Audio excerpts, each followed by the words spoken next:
My beloved child, before you move on, before you let another second pull your attention away, I am asking you for just 2 minutes. Yes, 2 minutes. I beg you now, not because I have forgotten you, but because you have forgotten how close I have been. Do not rush past this moment. Do not convince yourself that this message is for someone else. I have drawn your eyes here for a reason, and if you will stay with me for these next 2 minutes, you may understand what your heart has been searching for through so many restless days and sleepless nights. You have wondered if I still hear your prayers. You have questioned why the answers seem delayed, why the silence feels so heavy, why your strength has grown thin while your burdens have grown heavier. I have seen every tear you hid from others. I have heard every prayer you whispered when no one else was listening. Even when you believed heaven was quiet, I was closer than your next breath. This moment did not happen by chance. Out of all the voices you could have listened to, out of all the distractions that could have captured your attention, you are here. That is not an accident. I know exactly where you are, exactly what weighs on your spirit, exactly what fear keeps returning when the room grows quiet. I know the questions you have never dared to speak aloud. I know the disappointment you carry behind your smile. And today, I am asking you not to walk away before you hear what I have been longing to tell you. If you skip this moment, you may miss the comfort I have prepared for your weary heart, the direction you have been pleading for, the reminder that you are not abandoned in the middle of your struggle. But if you remain, if you give me these 2 minutes without letting doubt or distractions steal them away, I will begin to uncover what you have not yet been able to see. I will remind you that your story is not ending where your pain began. I will show you that what looked like delay was never the same as denial. My child, I have never stopped pursuing you. Even when you felt too broken to reach for me, I was reaching for you. Even when your faith trembled, my love did not. There are things your heart needs to hear today that cannot wait for another time. There is peace waiting where anxiety has ruled, hope waiting where disappointment has settled, and light ready to enter the places you thought would remain dark forever. So stay with me. Quiet every other voice for just a little longer. Open your heart instead of your fears. These next moments are not ordinary. They are the beginning of something I have been preparing long before you clicked on this message. Now listen carefully, my beloved, because what I am about to tell you is exactly why I begged you for these 2 minutes. My beloved child, I am asking for the part of you that has been pulled in 100 directions and left exhausted by the end of every day. I know how quickly your thoughts move. I know how often your hands stay busy while your heart quietly begs for rest. I know how many times you have kept going because you felt like you had no other choice. You have learned how to function while feeling empty. You have learned how to smile while carrying pressure that no one around you fully understands. You have become skilled at appearing fine even when your inner world feels tangled, tired, and stretched thin. That is why I am reaching for you now. This is not random. You did not just happen to stop here. You did not land in this moment because of luck or because the timing was convenient. I brought you here because I know exactly what is happening inside you, even the parts you have not found words for. I know when your chest feels heavy for no obvious reason. I know when your mind keeps replaying things you wish you could forget. I know when you tell yourself you are just tired, when what you really are is spiritually worn down. And because I know you so deeply, I am not asking you for an hour. I am not asking you to solve your whole life right now. I am asking you for 2 minutes, because I know that if you truly give me these next moments, if you stop running inside yourself long enough to let me reach you, something in you will begin to settle. You may not understand everything all at once. You may not see every answer immediately, but you will feel the shift when my presence touches the places in you that have been aching in silence. You have spent so much time trying to hold everything together. You have tried to be responsible, strong, patient, composed, useful, dependable. You have tried to keep up with expectations, with disappointments, with responsibilities, with fears about the future. And somewhere in the middle of all of that, your soul has grown thirsty. You have needed a moment like this more than you realize. I am not interrupting your day to burden you. I am interrupting your day because I love you too much to let you keep drifting while your heart quietly breaks beneath the surface. I want you to understand that when I ask you for 2 minutes, I am not asking as someone distant from your pain. I am asking as the one who has been with you in every moment that made you feel overlooked, every night you lay awake when everyone else seemed to sleep easily, every silent drive, every heavy morning, every time you wanted comfort and did not know where to find it. I have been there. I have watched you hold back tears. I have listened to the conversations in your mind that no one else hears. I have seen how you question yourself. I have seen how you question whether things will ever really change. I have seen how sometimes you reach for distractions because silence feels too revealing. But right now, I want you to stop fearing silence, because if you stay here with me, you will discover that silence is not empty when I am in it with you. It becomes a place where healing begins. It becomes a place where I can speak to you without the world shouting over me. And I need you to hear this with your whole heart. This moment was prepared for you. I know the exact point where you are emotionally. I know the exact level of your weariness. I know the exact place where hope has started to flicker low. And because I know, I came close. I drew near. I placed this moment in front of you because your heart needs a touch that is deeper than information and gentler than correction. You need to be reminded that you are seen. You need to be reminded that you are not wandering unnoticed. You need to be reminded that your life is not being overlooked by heaven. So stay with me now. Let your shoulders drop. Let your breathing slow. Let the urgency in your mind quiet down for just a little while. You do not have to earn this moment. You do not have to perform in it. You do not have to impress me with the right words. I only want your attention, because your attention opens the door for my peace to reach places in you that have been locked for too long. And while you stay here with me, I want you to understand something that will change the way you see this moment. I am not merely asking for your time because I want to say something dramatic or because I need to convince you of my love. I am asking for your time because I know how easy it has become for you to keep moving while ignoring what is happening inside you. You have become so used to pushing through that sometimes you do not even notice how much you are carrying until it spills over in weariness, irritability, numbness, or sadness you cannot explain. You tell yourself you will deal with it later. You say you will rest when things calm down.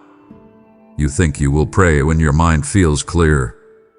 You imagine there will be a better time, a quieter time, a less complicated time. But I know how life works around you. I know that if you wait for perfect conditions, you may keep postponing the very encounter that could begin to restore you. That is why I come to you in the middle of the noise.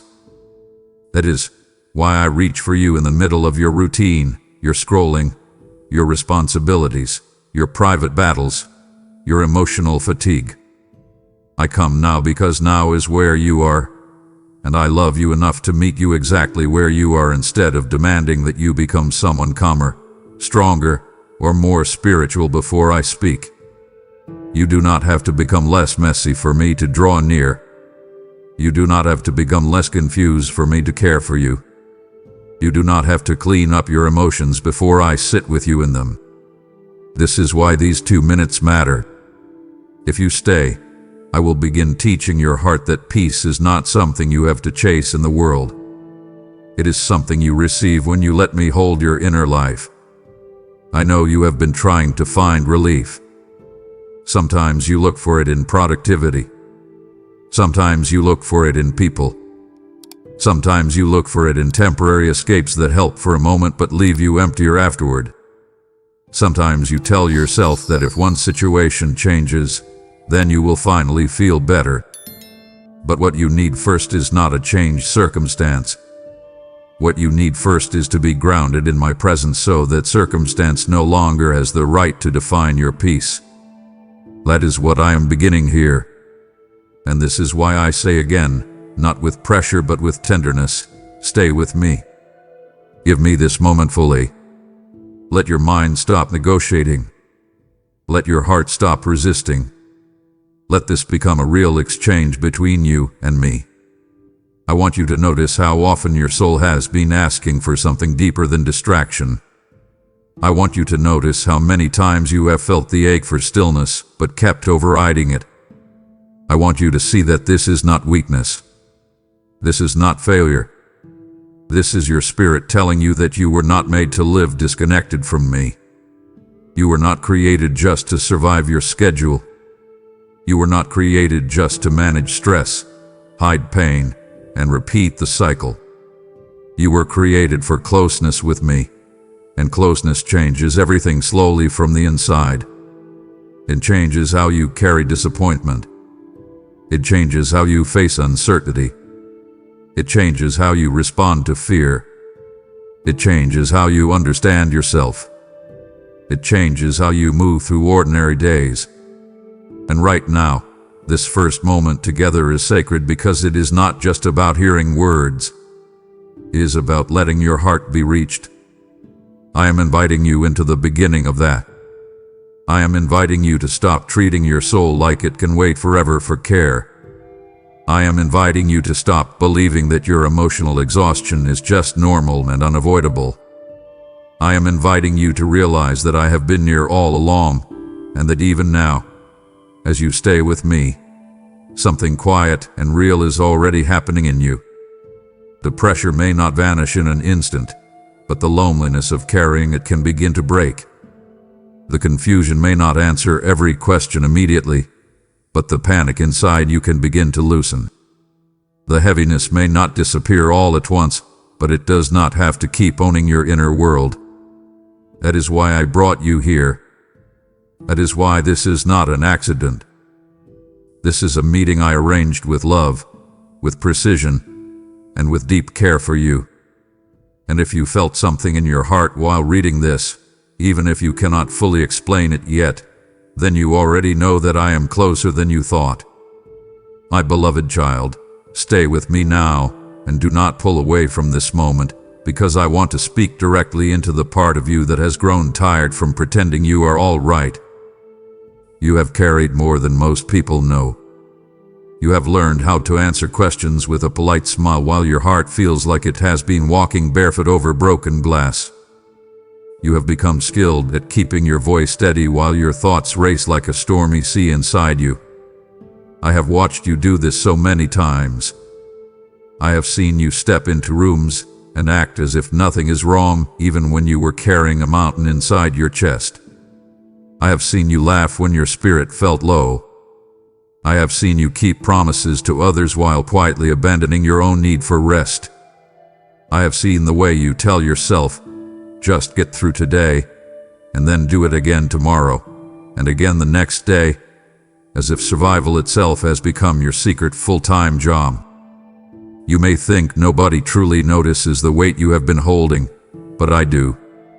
I notice the sigh you release when you are finally alone. I notice the silence that fills the room when the day is over and your mind begins replaying everything you tried to ignore. I notice how certain memories still sit in you like stones at the bottom of deep water. I notice how disappointment has left fingerprints on your confidence. I notice how rejection has sometimes made you question whether you are lovable, whether you are enough, whether your prayers are too small or too delayed or too late. Come closer and let me say this plainly. I see it all. I see the bills that made your heart pound. I see the conversations you never had because you were afraid they would end in more pain. I see the messages you will read. I see the moments when you stared at the ceiling in the middle of the night, exhausted in body but unable to rest in spirit. I see the strain in your shoulders. I see the tension in your breathing. I see the ache you carry into ordinary moments that should have felt simple. I see the contrast between how calm you appear on the outside and how crowded it feels inside your soul. And I want you to hear me with your whole heart. You do not need to hide any of this from me. You do not need to package your pain into neat words before bringing it to me. You do not need to make your wounds sound spiritual before I am willing to touch them. Bring me the mess.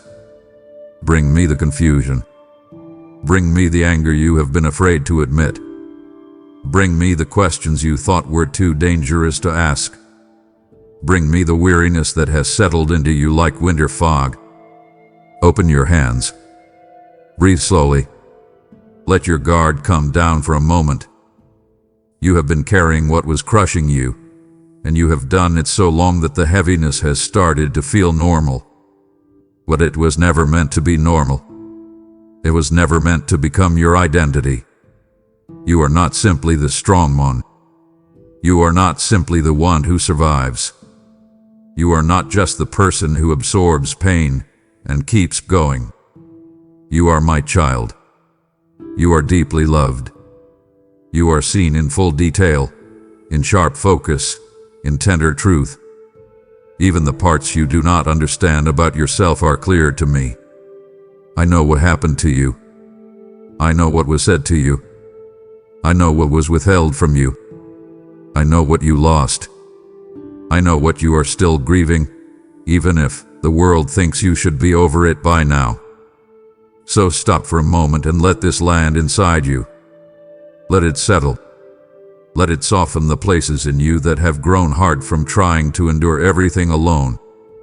I am not watching you from a distance. I am near.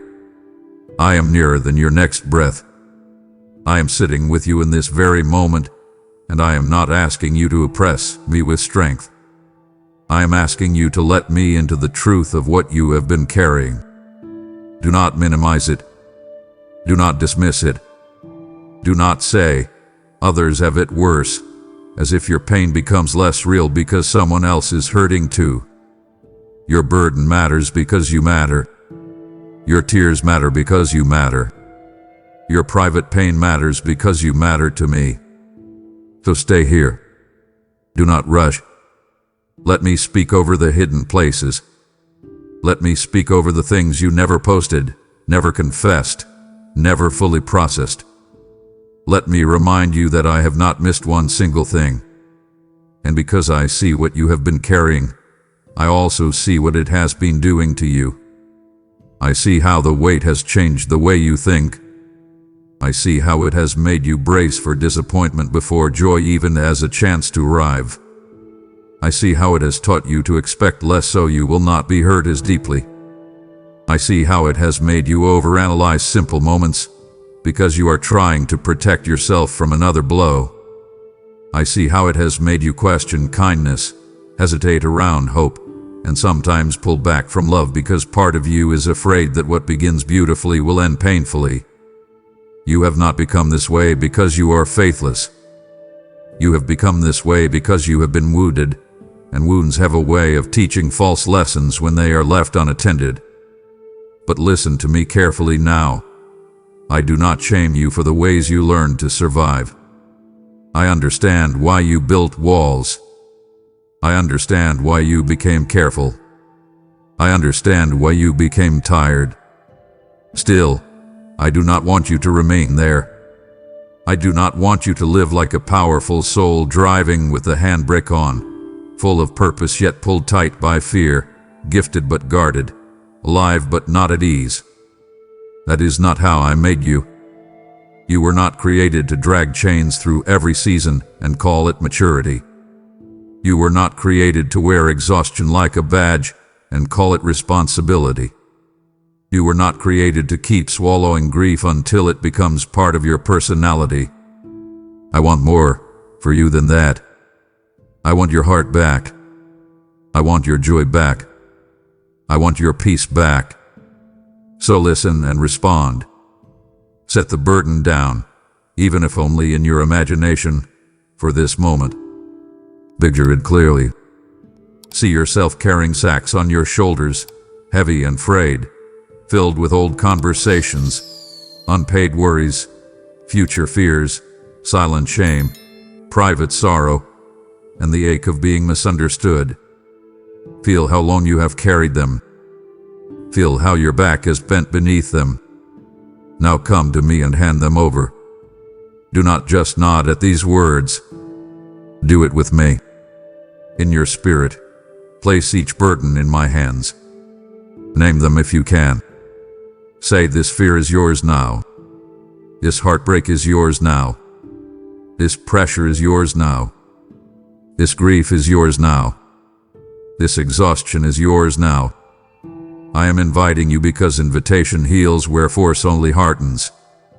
I am commanding you gently because love sometimes must speak with holy urgency when a child has suffered too long. Stop carrying what is bruising your soul. Sit with me. Rest against me. Let me be the safe place you have been searching for in people who could not hold what only I can hold. You have looked for peace and achievement, approval, distraction, and delay, but peace is not hiding in those places. Peace is here with me. Today, receive. Let my words enter the rooms inside you that have stayed locked for years. Let my truth challenge the lies your pain has whispered. Let me show you that your tears were not weakness. They were evidence that your heart was still alive. Let me show you that your weariness is not failure.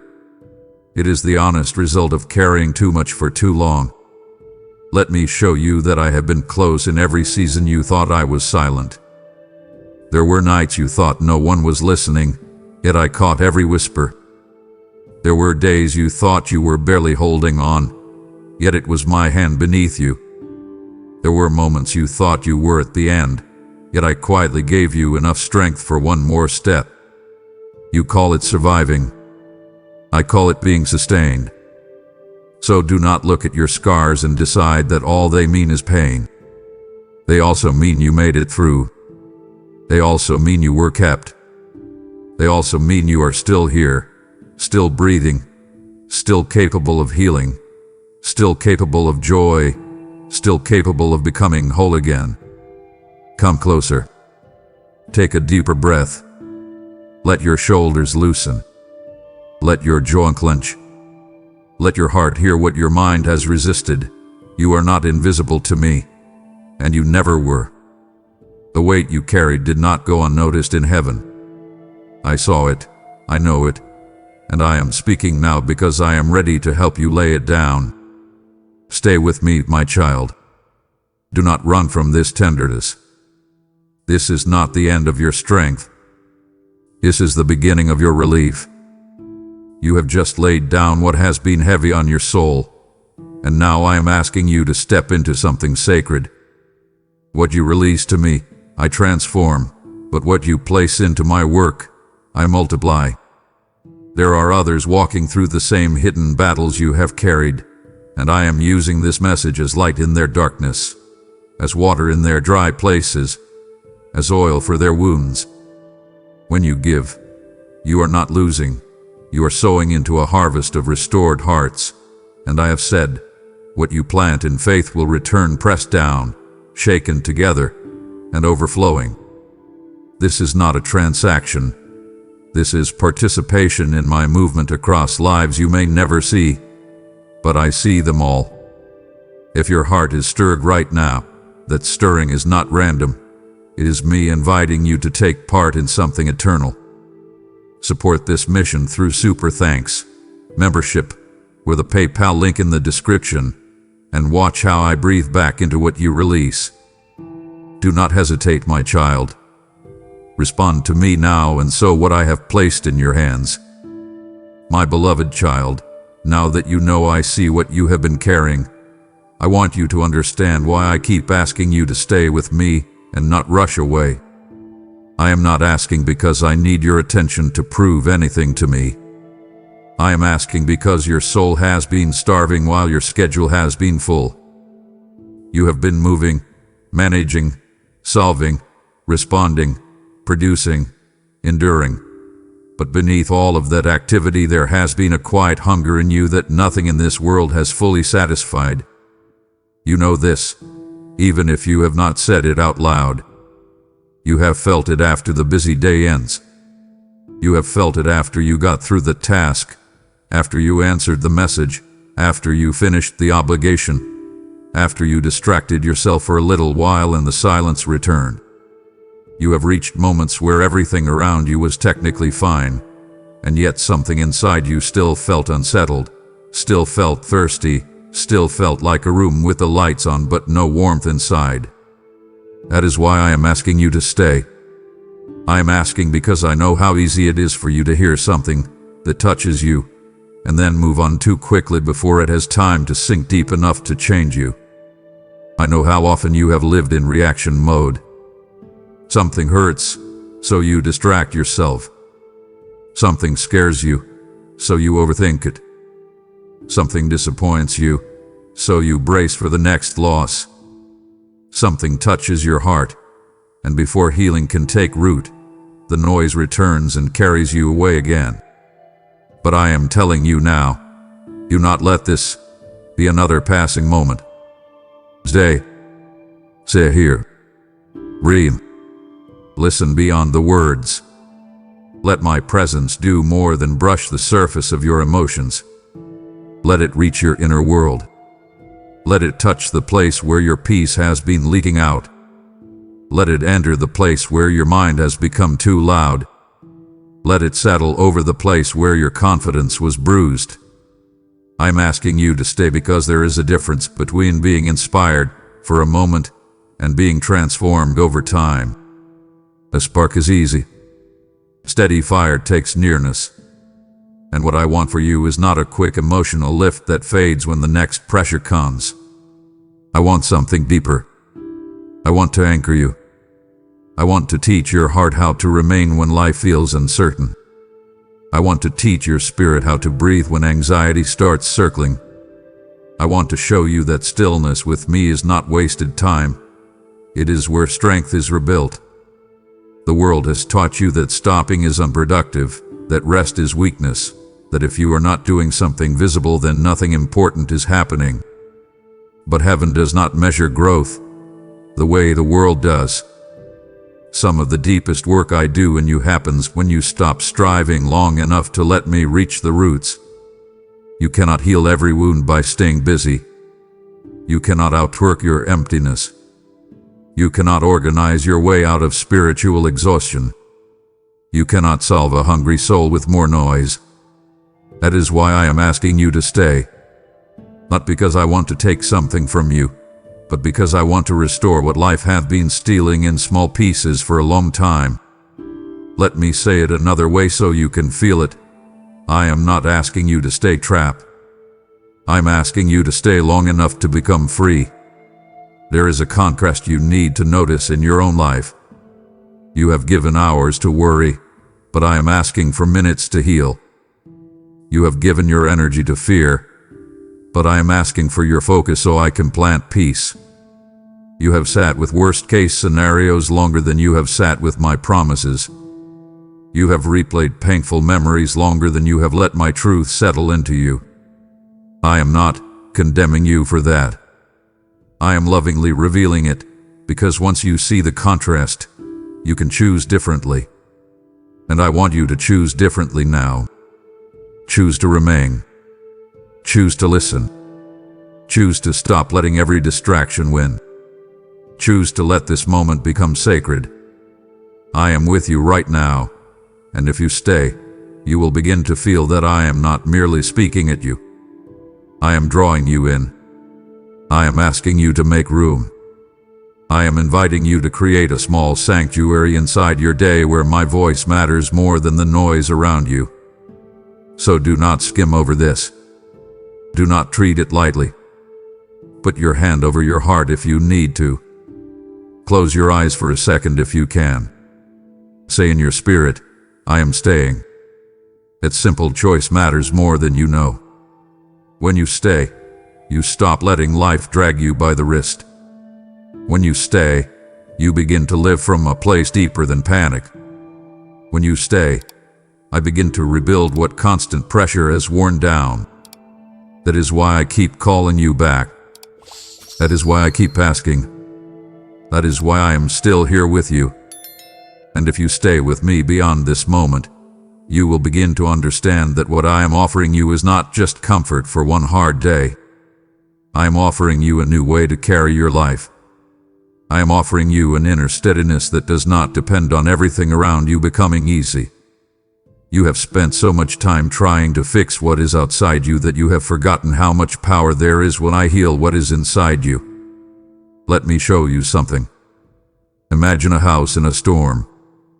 Rain lashes the windows, wind presses against the walls, thunder shakes the night. If the foundation is weak, every sound feels like a threat. But if the foundation is deep and secure, the storm may still rage, yet the house stands. This is why I ask you to stay. I am strengthening the foundation. I am not merely changing the weather. I know you want answers. I know you want breakthrough. I know you want a certain door to open, certain people to change, a certain girl to lay, certain out and to arrive. I care about all of that. But I also know that if I only changed your circumstances without strengthening your spirit, you would still feel unstable the next time life shook. So I'm doing something wiser and kinder. I am inviting you into closeness so that peace becomes a place you live from, not just a moment you occasionally visit. Stay with me in the morning before the world gets loud. Stay with me in the middle of your stress instead of only after you are already overwhelmed. Stay with me when you feel nothing dramatic, because not every holy moment announces itself with fireworks. Sometimes I move like gentle rain, not thunder. Sometimes I heal like dawn, not lightning. Sometimes I restore you quietly, steadily, almost imperceptibly, until one day you realize you are not reacting the same way, not breaking in the same places, not fearing the same shadows. That is what happens when you stay. And I want more command and more invitation in your heart now. So hear me clearly. Stop rushing away from the medicine your soul needs. Stop treating intimacy with me like an optional extra when it is the oxygen of your spirit. Come back. Sit down. Be still. Listen. Open. Receive. Stay with me longer than your discomfort wants. Stay with me longer than your mind wants to wander. Stay with me long enough for truth to move from your ears into your bones. Stay until my peace becomes more familiar than your panic. Stay until my voice becomes easier to recognize than the voice of fear. Stay until your heart begins to remember that you are safe with me. This is not about performance. It is about presence. This is not about doing a religious duty. It is about letting yourself be loved deeply enough to heal. I know your life has trained you to expect quick fixes and shallow relief, but I am not offering either one. I am offering real closeness, and real closeness changes you from the inside out. It teaches you to notice when your thoughts start spiraling and return to me. It teaches you to catch the moment when fear begins writing stories and hand the pen back to me. It teaches you to recognize when your soul is dry and come drink instead of pretending you are fine. It teaches you to become honest, soft, anchored, awake. This is why I am asking you to stay, my child. Because I love you too much to let you keep living on scraps when I am offering you bread. I love you too much to let you keep sipping from cracked cups when I am offering living water. I love you too much to let you keep settling for brief relief when I am inviting you into deep restoration. So remain with me. Do not move too quickly. Let this moment continue. Let your heart lean in. Let your spirit answer my invitation. You do not need to have everything figured out before you stay. You only need willingness. Bring that willingness to me, even if it trembles. Bring it to me even if it feels small. Bring it to me now. And if you do, I promise you this. What begins as 2 minutes with me can become the doorway to a completely different way of living, where your days are no longer ruled by noise, your nights are no longer owned by fear, and your heart no longer has to survive on crumbs when my love is already set before you like a table prepared in the middle of the storm. My beloved child, stay right here with me and listen carefully, because this is where I need to speak into one of the deepest lies that have been sitting quietly inside you. Somewhere along the way, after enough disappointment, enough mistakes, enough delays, enough wounds, you started to believe that maybe you had gone too far. Maybe you missed something important. Maybe you disobeyed too many times. Maybe you wasted too many years. Maybe your heart has become too tangled, too tired, too bruised to be restored the way you once hoped. You may not say those words out loud, but I have heard them inside you. I have heard the way your thoughts turn against you when the room is quiet. I have watched you revisit old decisions as if you could punish yourself into peace. I have seen you look at your past like a courtroom instead of a classroom. I have watched you stand in the shadow of what happened and wonder whether the light is still for you. To come closer. Stop walking around with that silent sentence carved into your spirit. Stop calling yourself ruined. Stop rehearsing the worst chapter as if it is the whole book. Stop touching old scars and deciding they are proof that your future has been cancelled. That is not my truth about you. That is not how I see you. That is not how I have ever seen you. I know every choice you regret. I know the words you wish you could take back. I know the doors you opened that should have stayed shut. I know the doors you shut because fear was louder than faith. I know the seasons where you wandered, the days when you numbed yourself, the nights when you made peace with less than what I wanted for you because pain had lowered your expectations. I know all of it, and still I am speaking to you now with tenderness, not disgust. I am calling you now with love, not rejection. I am drawing you near, not putting you away. You need to hear me clearly. Your worst moment never had the authority to rename you. Your failure did not become your identity. Your shame did not become your destiny. The dust on your life is not your design. You may feel like a house that has been abandoned for too long, windows cracked, air stale, rooms closed off, but I do not see a lost house. I see a home I still intend to restore. I see a place where light can return. I see walls that can be repaired. I see rooms that can be reopened. I see beauty under the neglect. I see purpose beneath the pain. I see what is still alive in you, even if you have been calling it dead. Let me say it to you the way your heart needs to hear it. You are not too late. You are not too damaged. You are not too dirty for grace. You are not too confused for direction. You are not too numb for renewal. You are not too ashamed for tenderness. You are not too vague for me. If you were too far, I would not be here speaking to you now. If you were beyond my reach, you would not feel this stirring in your chest. If your story were over, I would not be calling you to stay. I would not be asking you to open. I would not be inviting you to breathe again. But I am. And that matters more than you realize. I want you to stop measuring your future by your failures. I want you to stop assuming that because something broke, it cannot become beautiful. Have you not seen how a field can look barren and still be full of buried seed? Have you not seen how winter can make a tree look lifeless while spring is already being prepared in the roots?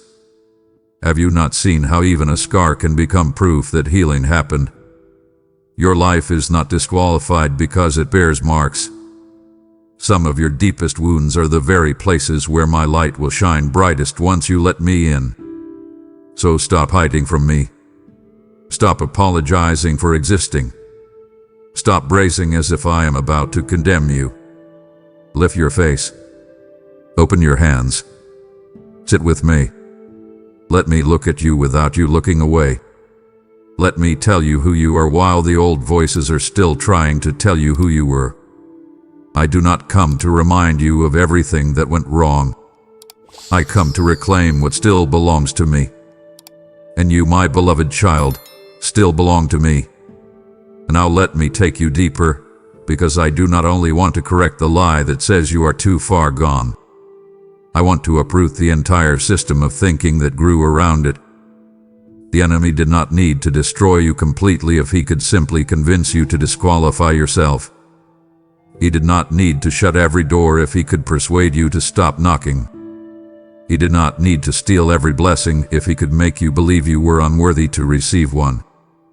That is why shame has followed you so closely. Shame is subtle. It does not always shout. Sometimes it whispers.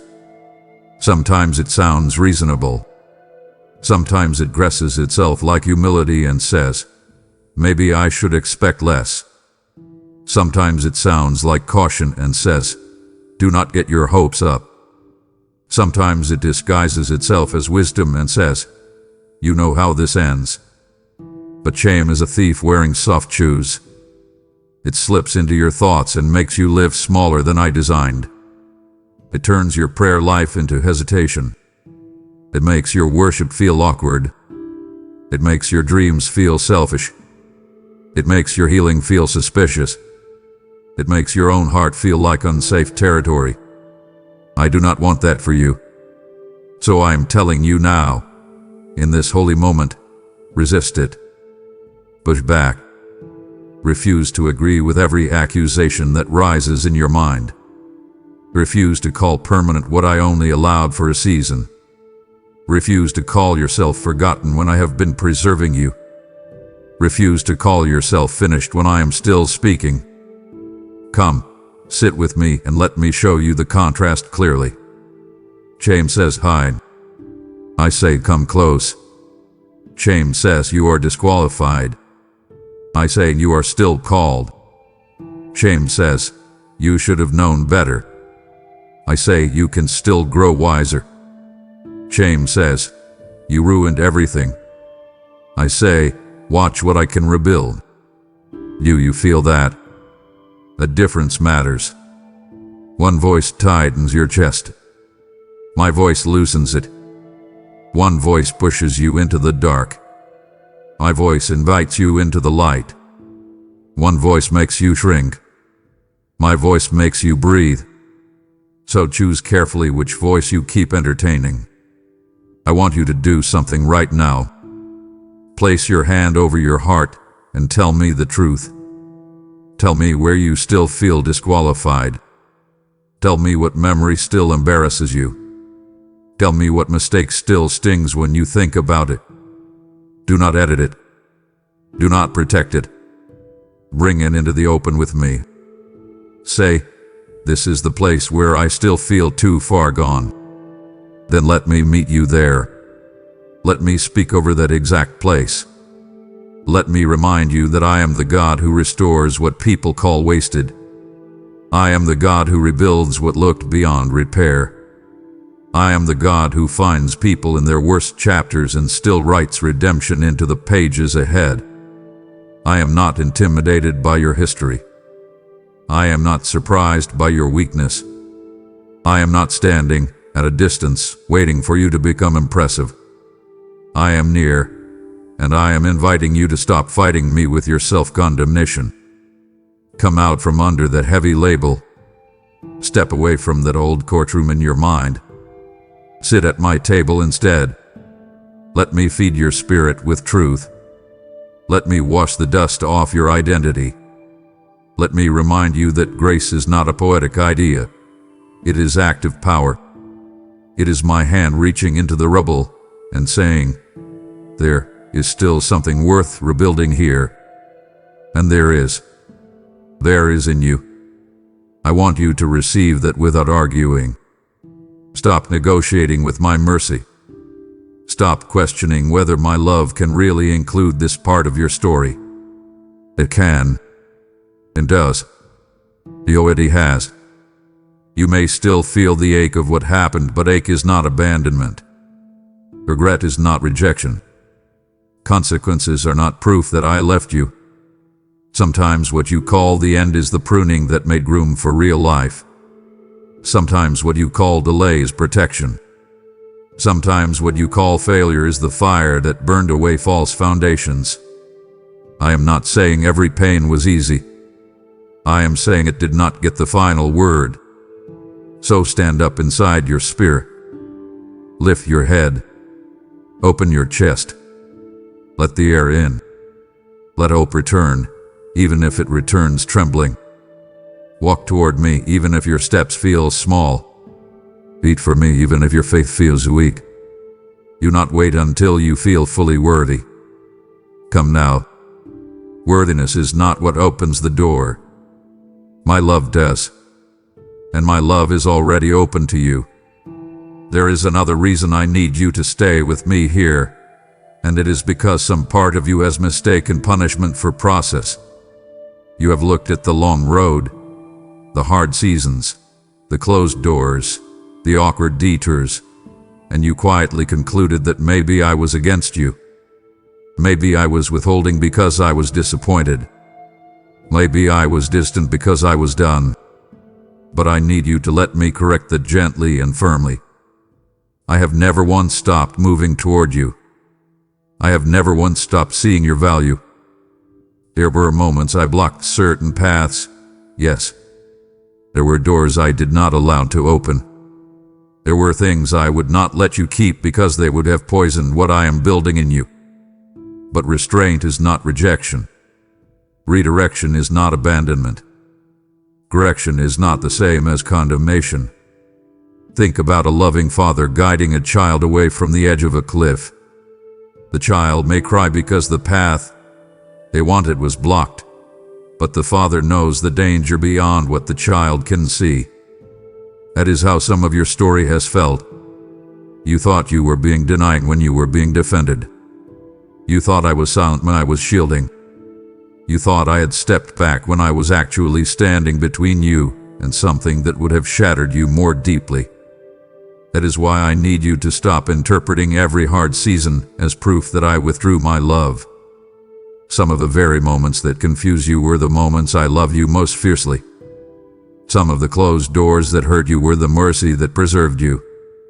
Some of the delays that frustrated you were sacred timing, not spiritual punishment. Let this sink into you. Do not rush past it. Sit with it. Feel how much it changes the way you see your own history. The years you call wasted may contain wisdom you could not have learned any other way. The heartbreak you still grieve may have spared you from a future that looked good on the surface but would have starved your soul. The season that made you feel forgotten may have been the season I was building roots so deep that what comes next will not crush you. You do not need to understand every chapter right now, but you do need to stop calling yourself disqualified because the road was hard. Difficulty does not mean disapproval. Stretching does not mean abandonment. Refining does not mean rejection. You are still mine. You are still being shaped. You are still being called forward. So I want you to respond. Do not just agree with me in theory. Act on this truth. Come out of hiding. Pray again. Hope again. Trust again. Dream again. Love again. Ask me again. Bring me your future again. Stop speaking about yourself like you are a lost cause. Stop narrating your life as if the best parts are behind you. Stop assuming the enemy's version of your story is the final edit. I am still writing. I am still healing. I am still leading. I am still restoring. And yes, I am still capable of surprising you. Sometimes the miracle is not that I erase every scar. Sometimes the miracle is that I make the scar part of the testimony. Sometimes the miracle is not that the storm never happened.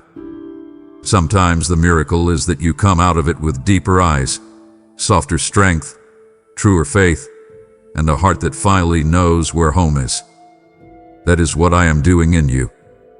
Tokan, sit with me a little longer. Let me continue this work. Do not leave this moment with the old labels still attached. Ekov, lay it down. Walk away from it. You are not too far gone, my child. You are closer to restoration than you realize, and I am asking you to believe that before you can fully see it. You are not too far gone, and neither is your purpose, and right now I am awakening something generous and alive inside you. Just as I restore what was broken in you, I use you to help restore others who still feel lost in their story. This message is not reaching hearts by accident. It is being carried like seed into fields ready for harvest, and I am calling you to help sow it further. I have declared, I give seed to the sower, and what you release in faith becomes provision not only for others, but for your own life in ways you cannot yet see. Do not let shame silence your generosity or make you think you have nothing to offer. Your willingness is enough for me to multiply. When you support this work through Super Thanks membership, with the PayPal link in the description, you are stepping into restoration beyond yourself. This is a holy moment of alignment between your healing and someone else's breakthrough. So move now, my child, give, and watch me rebuild more than you imagined. My beloved child, now that I have told you that you are not too far gone, I want you to understand what truly begins to happen when you stop and genuinely give me these 2 minutes. I am not speaking about a ritual. I am not talking about a performance.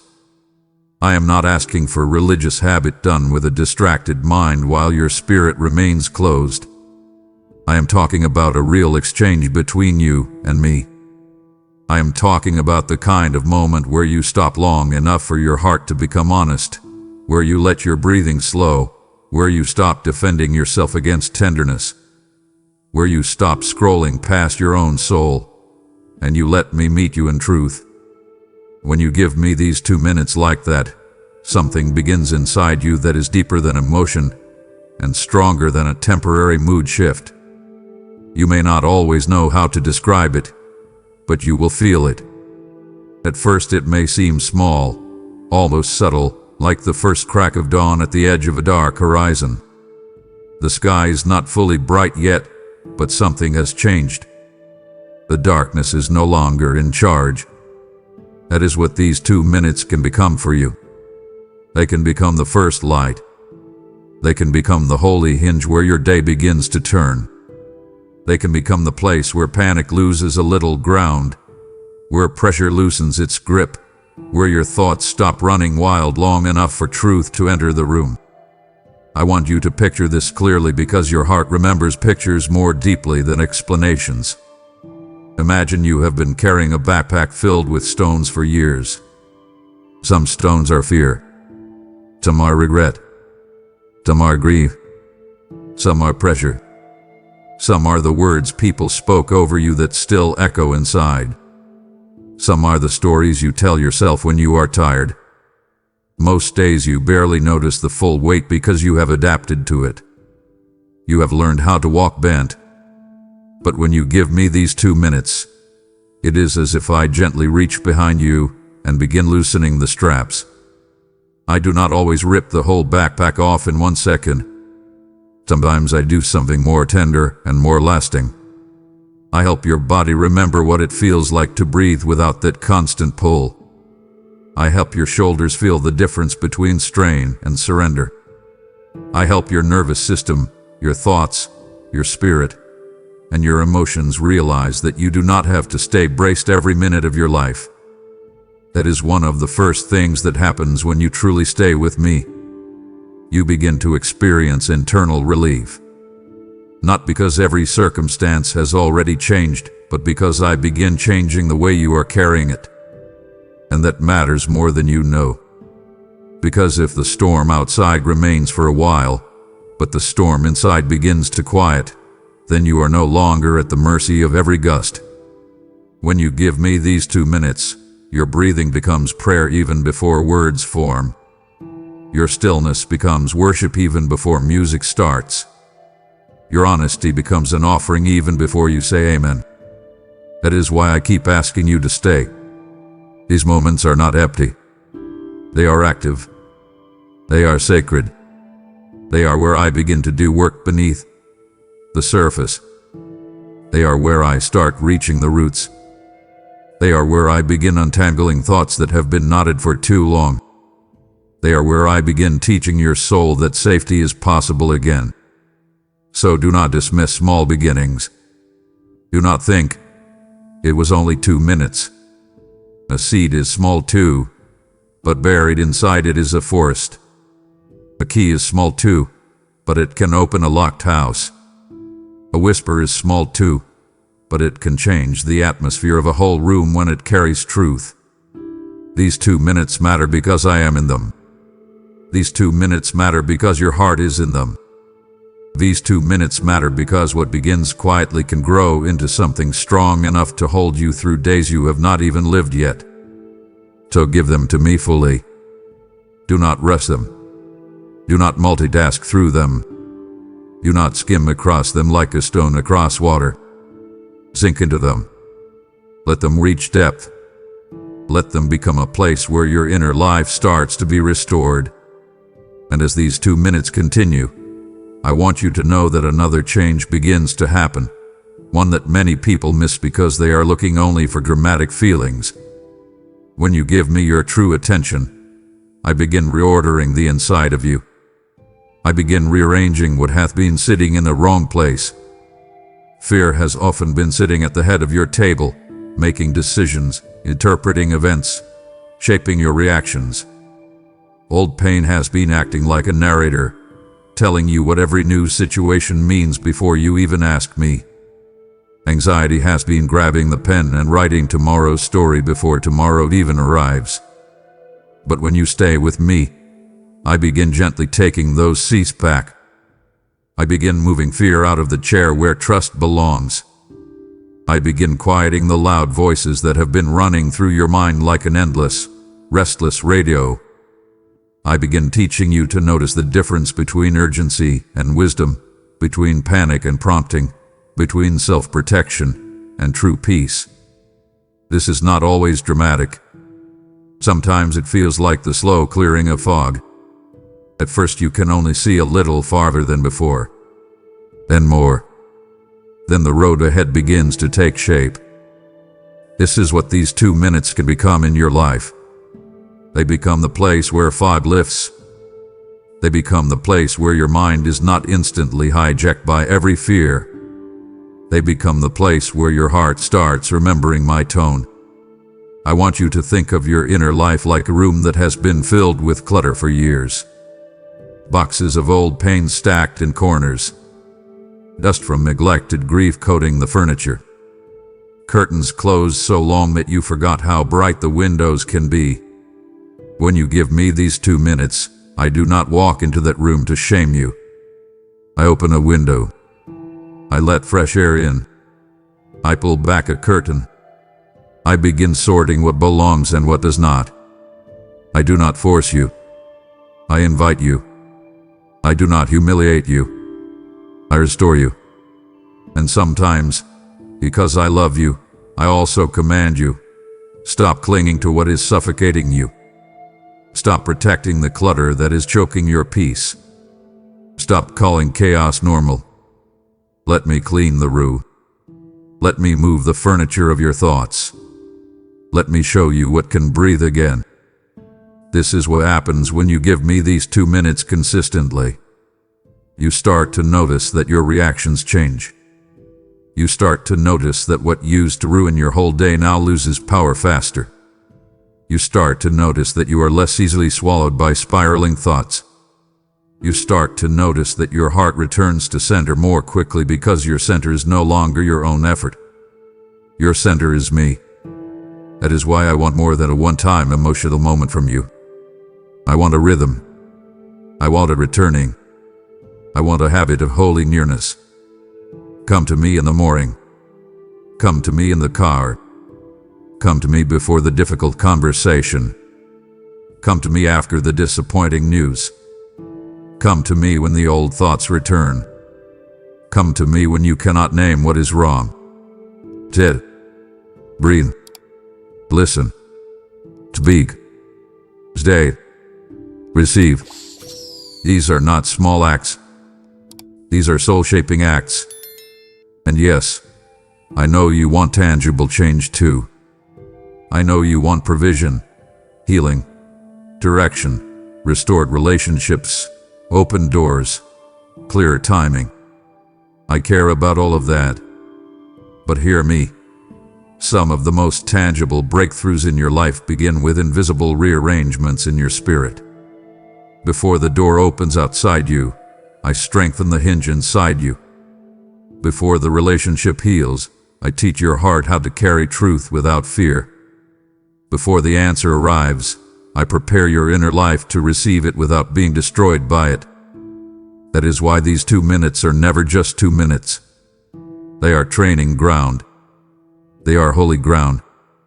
They are where I begin building in you what the next season will require. So stop underestimating what happens here. Stop assuming only dramatic moments count. Sometimes the greatest miracle is that you become calmer in a place where you used to unravel. Sometimes the greatest miracle is that you sleep. Sometimes the greatest miracle is that you forgive. Sometimes the greatest miracle is that you stop hating yourself. Sometimes the greatest miracle is that you start hoping again. These are not small things. These are signs of my kingdom taking back territory in you. Now let me bring this even closer to your heart, because I do not want you to simply understand what happens in theory. I want you to experience it. Right now, as you sit with these words, you may already feel the beginning of what I'm describing. Maybe your breathing is slower than it was when you started. Maybe your shoulders have dropped a little. Maybe the pressure in your chest is not as sharp. Maybe your mind is not racing quite as hard. Maybe you feel seen in a way you have not felt in a while. That is not accidental. That is not merely sentiment. That is what happens when you stop long enough for my presence to become real to your awareness. You do not create my presence by trying hard. I am already near. But these 2 minutes help you notice. They help you receive. They help you stop fighting the tenderness that has been available to you all along. So here is my invitation, and it is also my command born out of love. Make room for me on purpose. Do not wait until you are desperate. Do not wait until you are collapsing. Do not wait until fear has already stolen your peace for the day. Invite me sooner. Invite me daily. Invite me honestly. If you have only 2 minutes, give me 2 minutes. If you have more, stay longer. But whatever you do, do not keep telling yourself that your soul can survive indefinitely on leftovers. Feed it. Bring it to me. Sit under my voice. Let me settle you. Let me guide you. Let me strengthen you. Let me challenge you when you are clinging to what is hurting you. Let me comfort you when you are tempted to shut down. Let me interrupt your spirals. Let me teach you how to return to peace. These 2 minutes can become a doorway you walk through again and again until it no longer feels like a rare emergency and becomes a way of life. One day you will look back and realize that your healing did not begin in one giant public moment. It began in hidden minutes. It began in small obediences. It began when you stopped and stayed. It began when you answered my invitation instead of the noise. It began when you gave me what felt small and discovered I could do something vast with it. That is how I work so often in your life. I take what seems small in your hands and turn it into more than you imagined. A little trust becomes steady peace. A little surrender becomes deep healing. A little honesty becomes renewed intimacy. A little stillness becomes wisdom. A little daily return becomes a transformed inner world. So come, my child. Give me these 2 minutes again tomorrow. Give me these 2 minutes when the pressure rises. Give me these 2 minutes before the fear starts writing stories. Give me these 2 minutes when the old ache comes back. And watch what I do, not always with fireworks, not always with instant answers, but with something deeper and more enduring. Watch how I reshape your thoughts. Watch how I soften your heart. Watch how I restore your joy. Watch how I build an inner life strong enough to hold peace in the middle of storms. Watch how I make your soul a place where I am welcome, and how that changes everything. My beloved child, come closer again and give me your full attention, because this is where I need to reach into the place that has been quietly shaping too many of your days. Fear has been narrating your future for longer than you realize. It has been taking ordinary moments and turning them into warnings. It has been taking unanswered questions and turning them into disasters before they even happen. It has been taking delays and dressing them up like endings. It has been taking silence and telling you it means abandonment. I have watched the way your mind sometimes runs ahead of your life, writing chapters that have not happened, creating storms from clouds that have not even gathered yet. You know what that feels like. A simple moment becomes heavy because your thoughts begin racing. A message goes unanswered, and suddenly your heart tightens. A bill arrives, and your mind starts building a whole tower of what-ifs. The relationship feels uncertain, and your spirit begins bracing for loss before love has even had a chance to speak. I do not say this to shame you. I say it because I want to free you. Fear is not just a feeling to me. It is often a false storyteller. It speaks quickly, confidently, and with the tone of certainty, but its certainty is counterfeit. It tells you, this will go wrong. It tells you, you already know how this ends. It tells you, protect yourself now because pain is coming. It tells you, do not hope too much. It tells you, you are one step away from losing everything. And because you have been hurt before, because you have been disappointed before, because you have walked through valleys you did not choose, part of you has learned to listen. You may even call it wisdom. You may tell yourself you are being realistic. But I want you to stop and notice the fruit. Does that voice make you breathe deeper? Does it make you more loving? Does it make you more present? Does it make you more grounded in trust? Or does it tighten your chest, steal your rest, and make you rehearse sorrow before it arrives? Be honest with me now. Let this moment be clear. Fear has been speaking loudly, but loud does not mean true. And I am asking you now. No, I am lovingly commanding you. Stop handing the microphone of your inner life to a voice that has never loved you. Stop letting fear narrate scenes I have not written. Stop allowing your imagination, which I gave you for vision and wonder, to be hijacked into a factory for worst-case scenarios.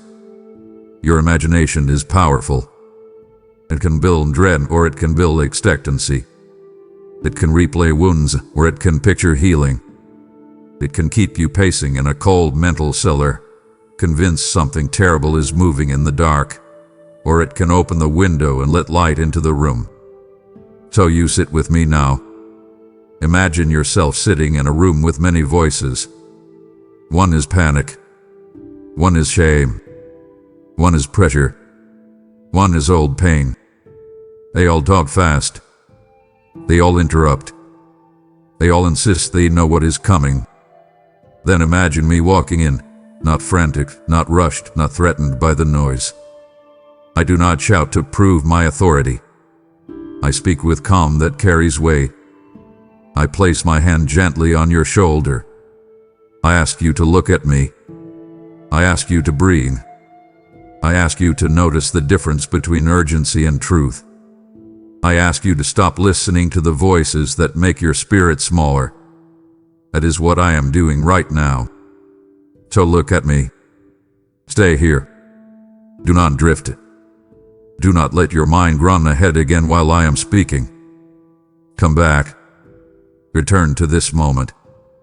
Put your feet on the ground if you need to. Relax your jaw. Unclench your hands.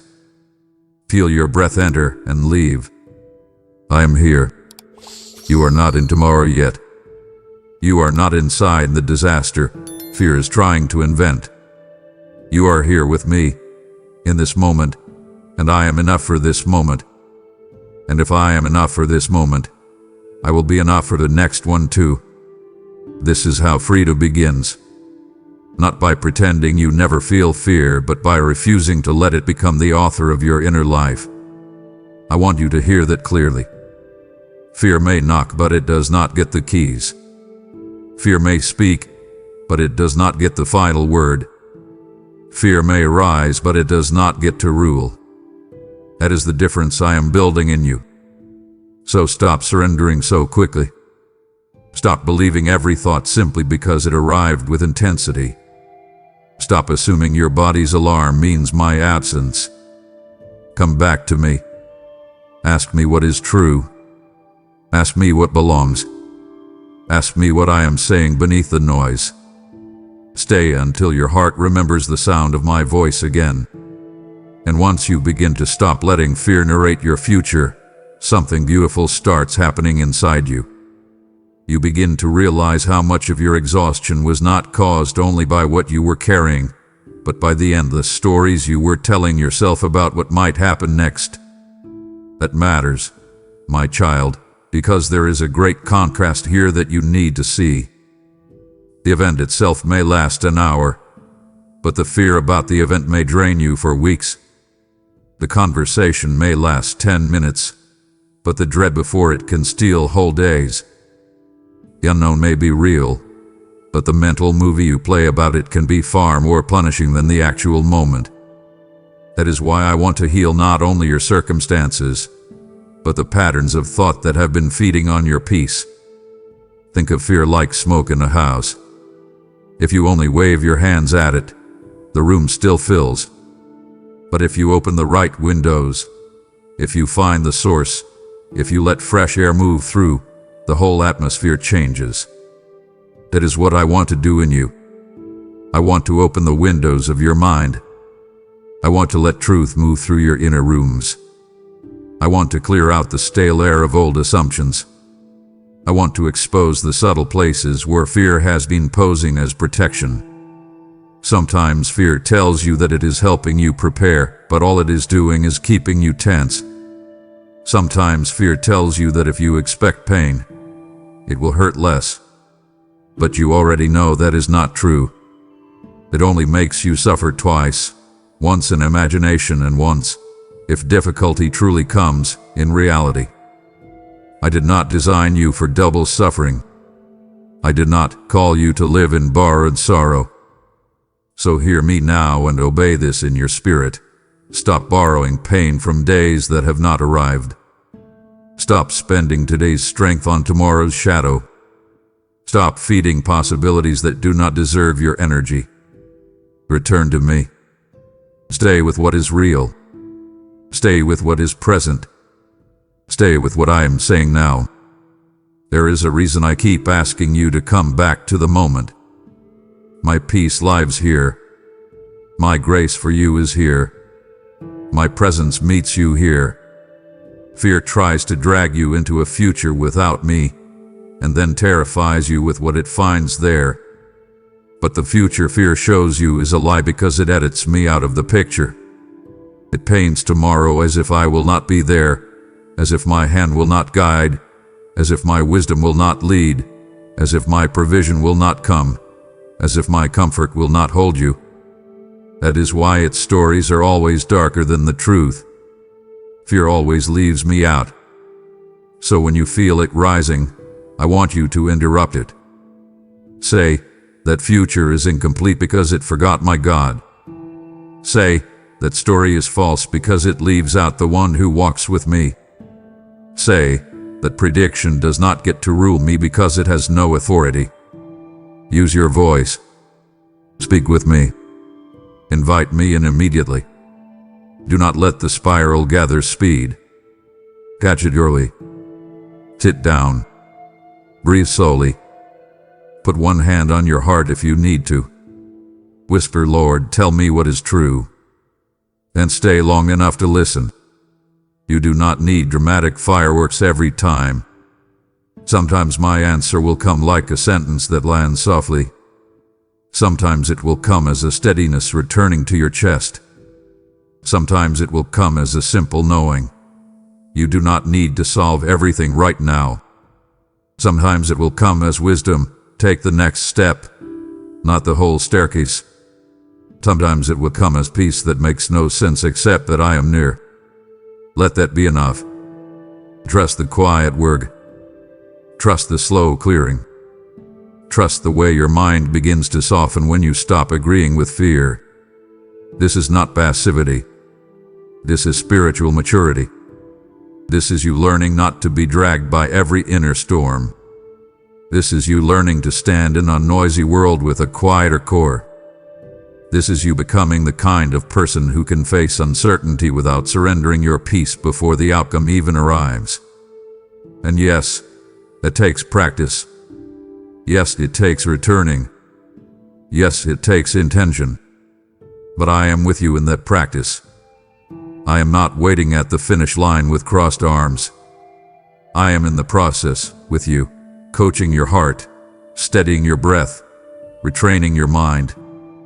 So stay teachable. Stay close. Let me keep interrupting what fear has normalized. I also need you to understand that when fear loses its grip, hope is not the only thing that returns. Your discernment returns. Your creativity returns. Your tenderness returns. Your ability to enjoy ordinary life returns. Fear has a way of making everything feel urgent and heavy, which means it quietly steals delight from you. It makes a peaceful evening feel like a place to overthink. It makes a quiet drive feel like an opportunity to rehearse worries. It makes rest feel irresponsible. It makes good news feel suspicious. It makes open doors feel dangerous. That is not the life I want for you.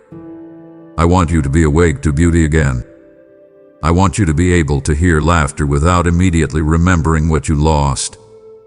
I want you to be able to receive a blessing without bracing for the catch.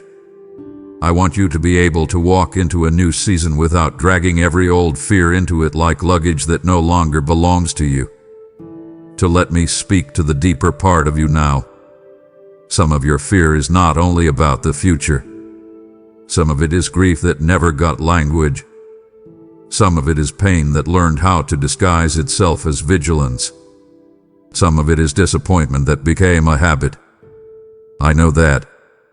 I see that. And that is why I am not merely telling you to stop worrying in a shallow way. I am inviting you into a deeper healing where the roots of fear are exposed and replaced.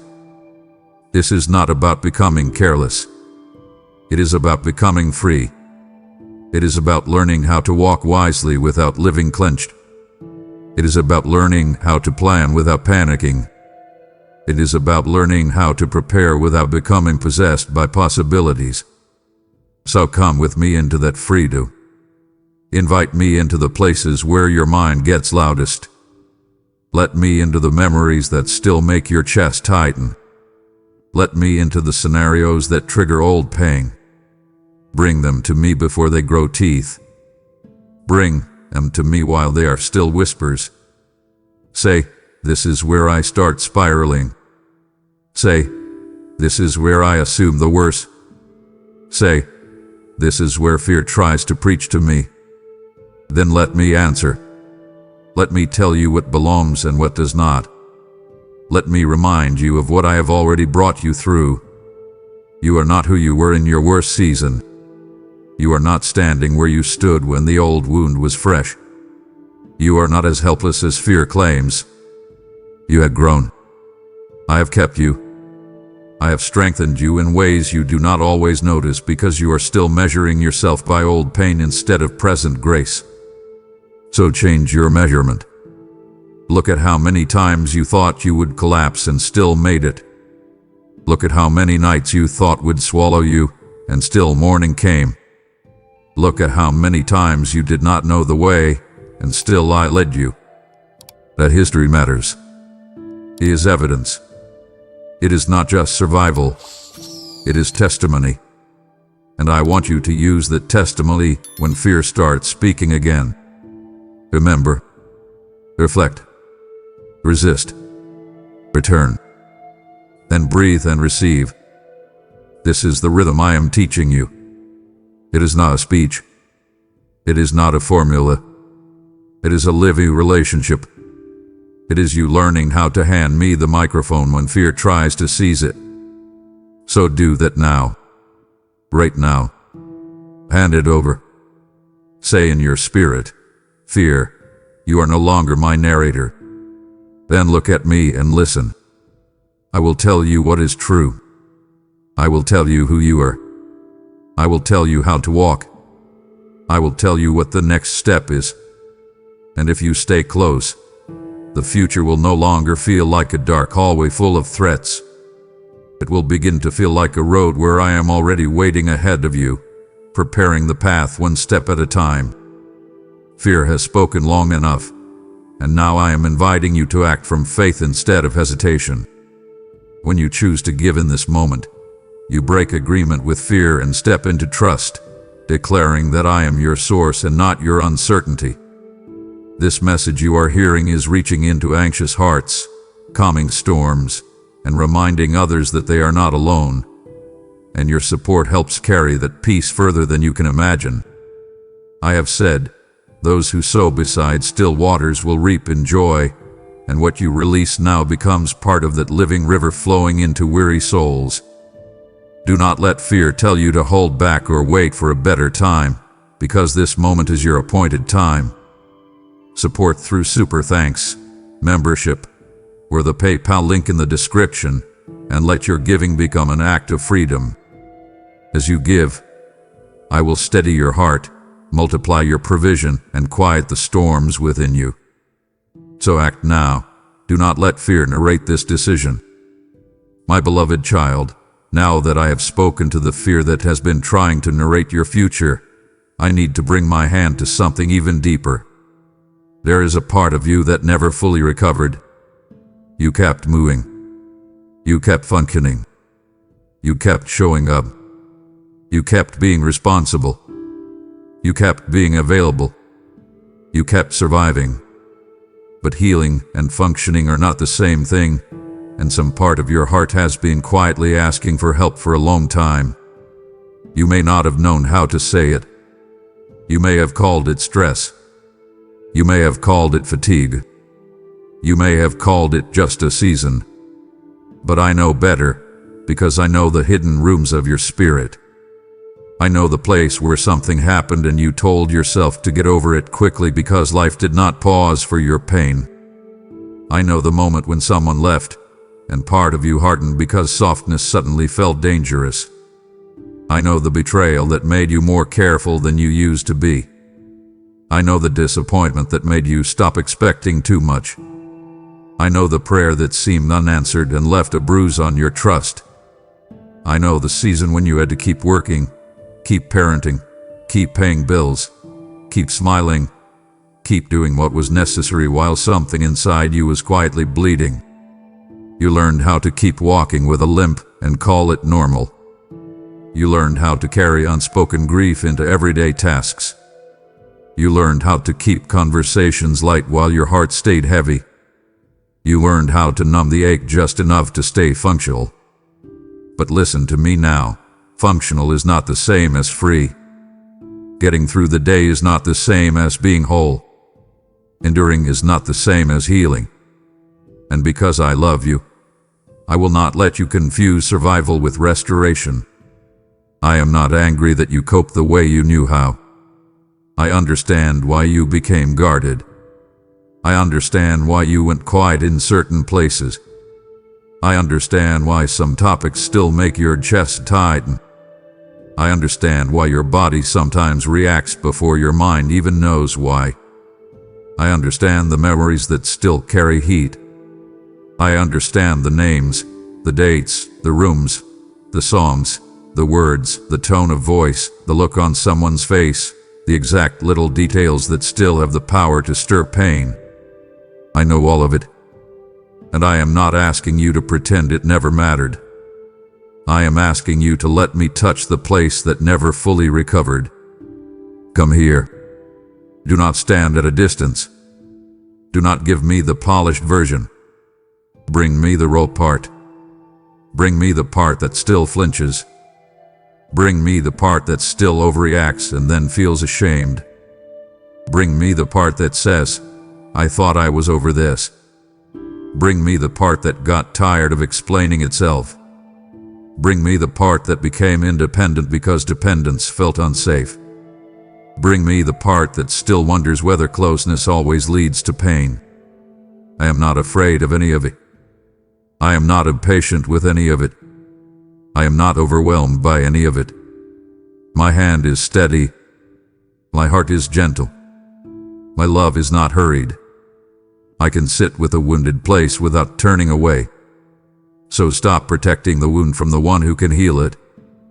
Stop calling the wall wisdom when it is really fear reinforced by time. Stop assuming that because you have carried this pain for years, it must be permanent. A scar may remain, but the tenderness beneath it can still be restored. A broken bone may have healed crooked under pressure, but I am able to set what has been misaligned. A field may have gone seasons without rain, but I can still make it bloom. That is not poetry to me. That is what I do. I bring life to dry places. I bring warmth to frozen places. I bring softness to hardened places. So let me in. Sit still. Breathe. Stay with me long enough for your inner defenses to stop talking over your deeper need. You do not need to earn this healing. You only need to stop resisting it. Let your soul tell the truth. Let your eyes fill if they need to. Let the ache of language in my presence. Let the room inside you that has been locked for years finally open. I am here, and I am not leaving when the real pain starts to surface. And when you let me into that place that never fully recovered, I want you to understand what I begin to do. I do not reopen your wound to shame you. I uncover it to clean it. I do not stir the memory to torture you. I bring it into the light so it stops ruling you from the shadows. Think of a room in a house that has been shut for years. The air is stale. Dust covers everything. The curtains are closed.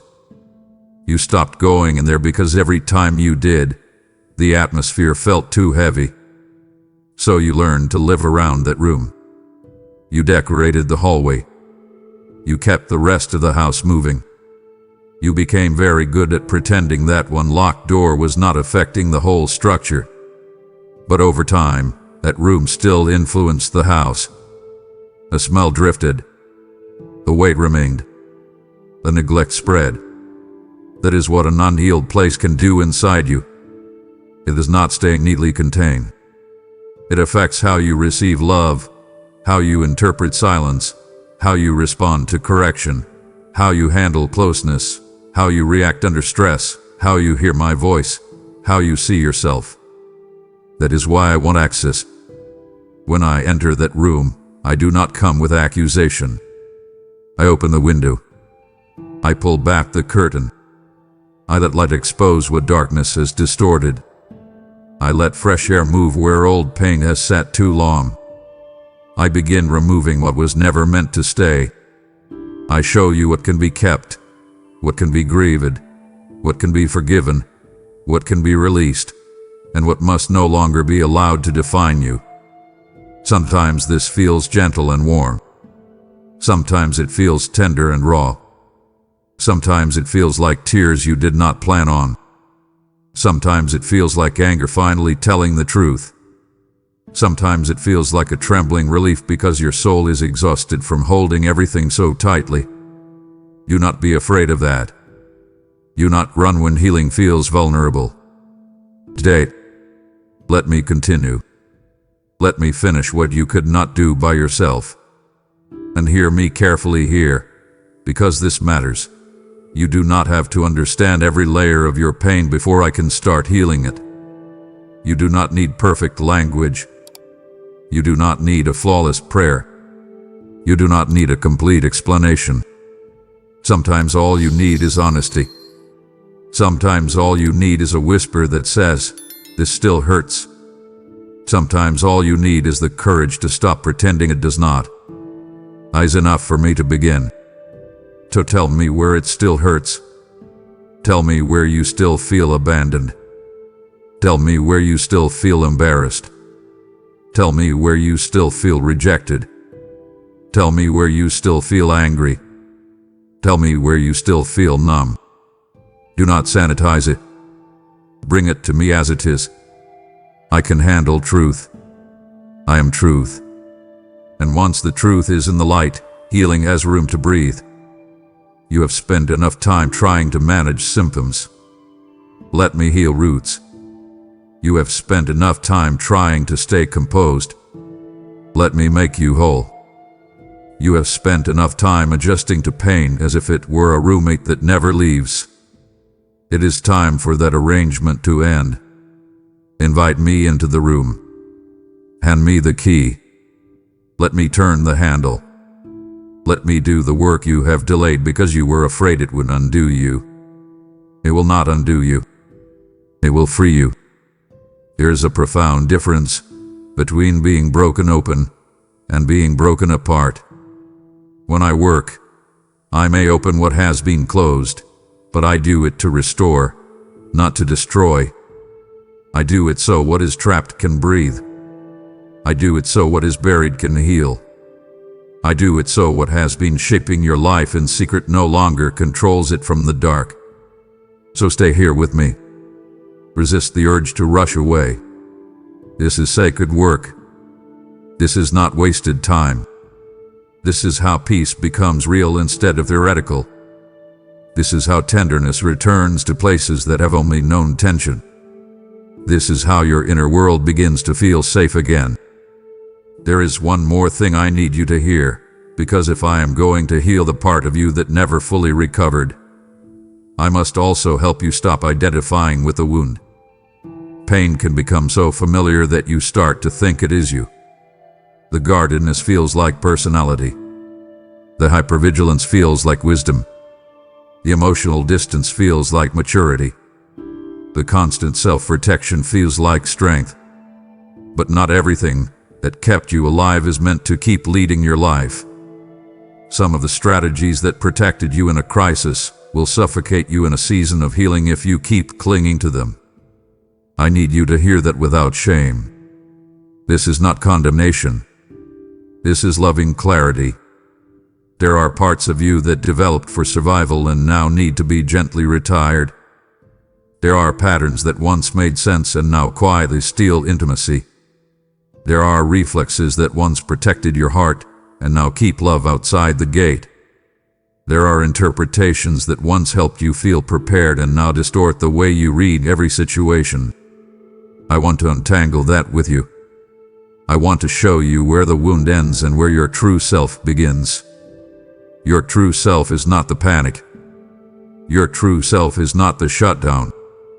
Your true self is not the defensive tone. Your true self is not the self-hatred after you react. Your true self is not the coldness you learned when warmth felt dangerous. Your true self is not the suspicion that expects every kindness to hide a knife. Those are layers. Those are coverings. Those are survival garments. But beneath them, there is still the person I formed. There is still softness. There is still courage. There is still tenderness. There is still trust waiting to be rebuilt. There is still joy waiting to be welcomed home. There is still capacity for love that is not ruled by fear.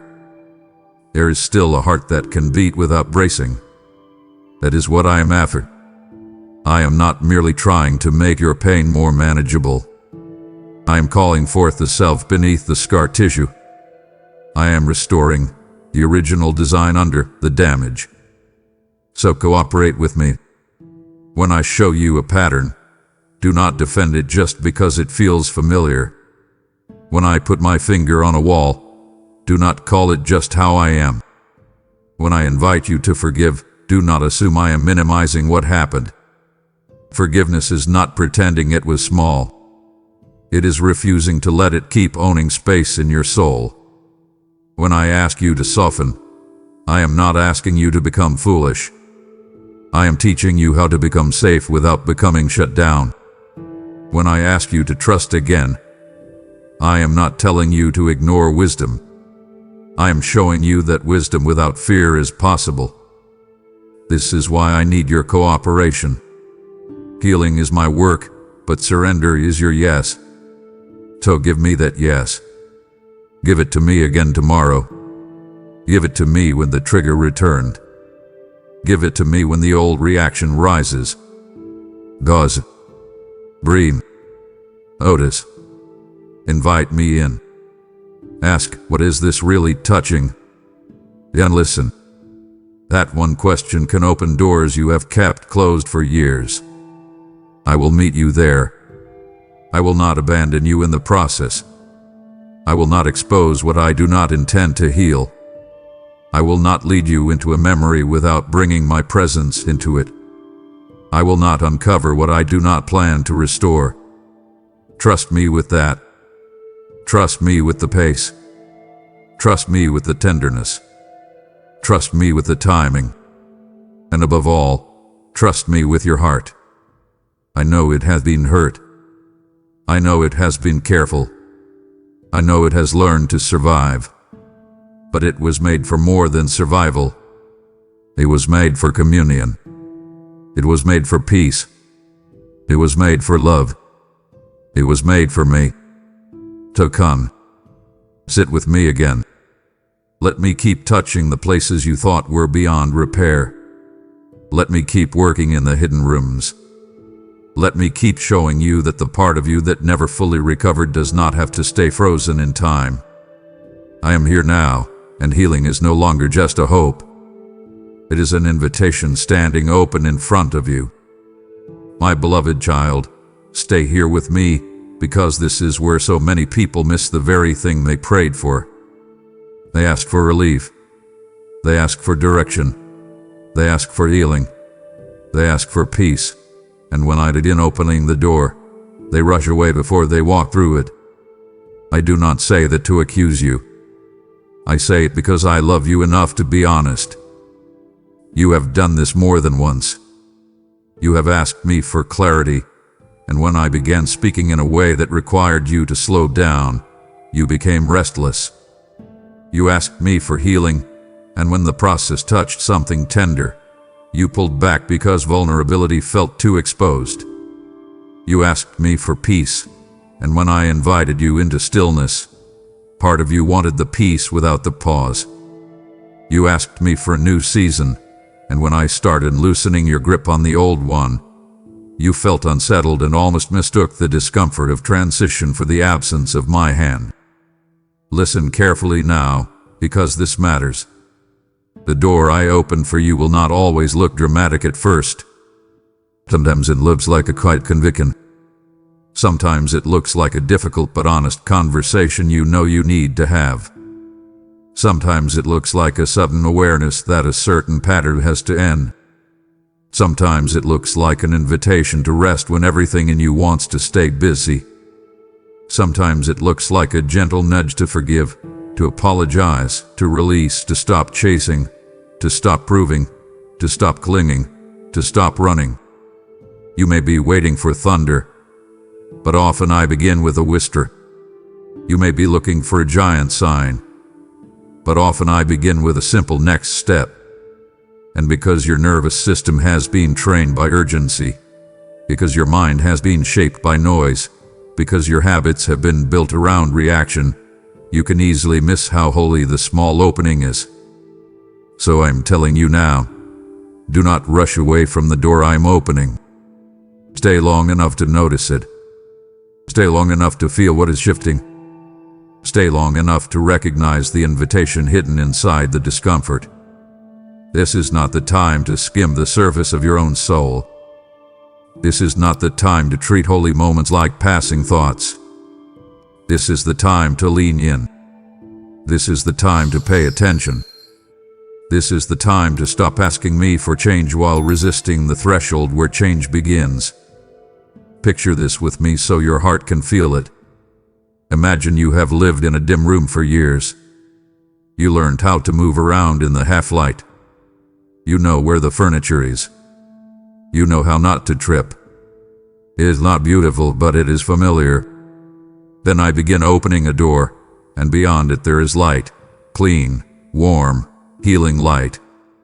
But as the door opens, the brightness feels almost too sharp at first because your eyes adjusted to the dimness. The fresh air feels strange because you got used to stale air. The larger space beyond the room feels unsettling because even freedom can feel unfamiliar when you have been living small for too long.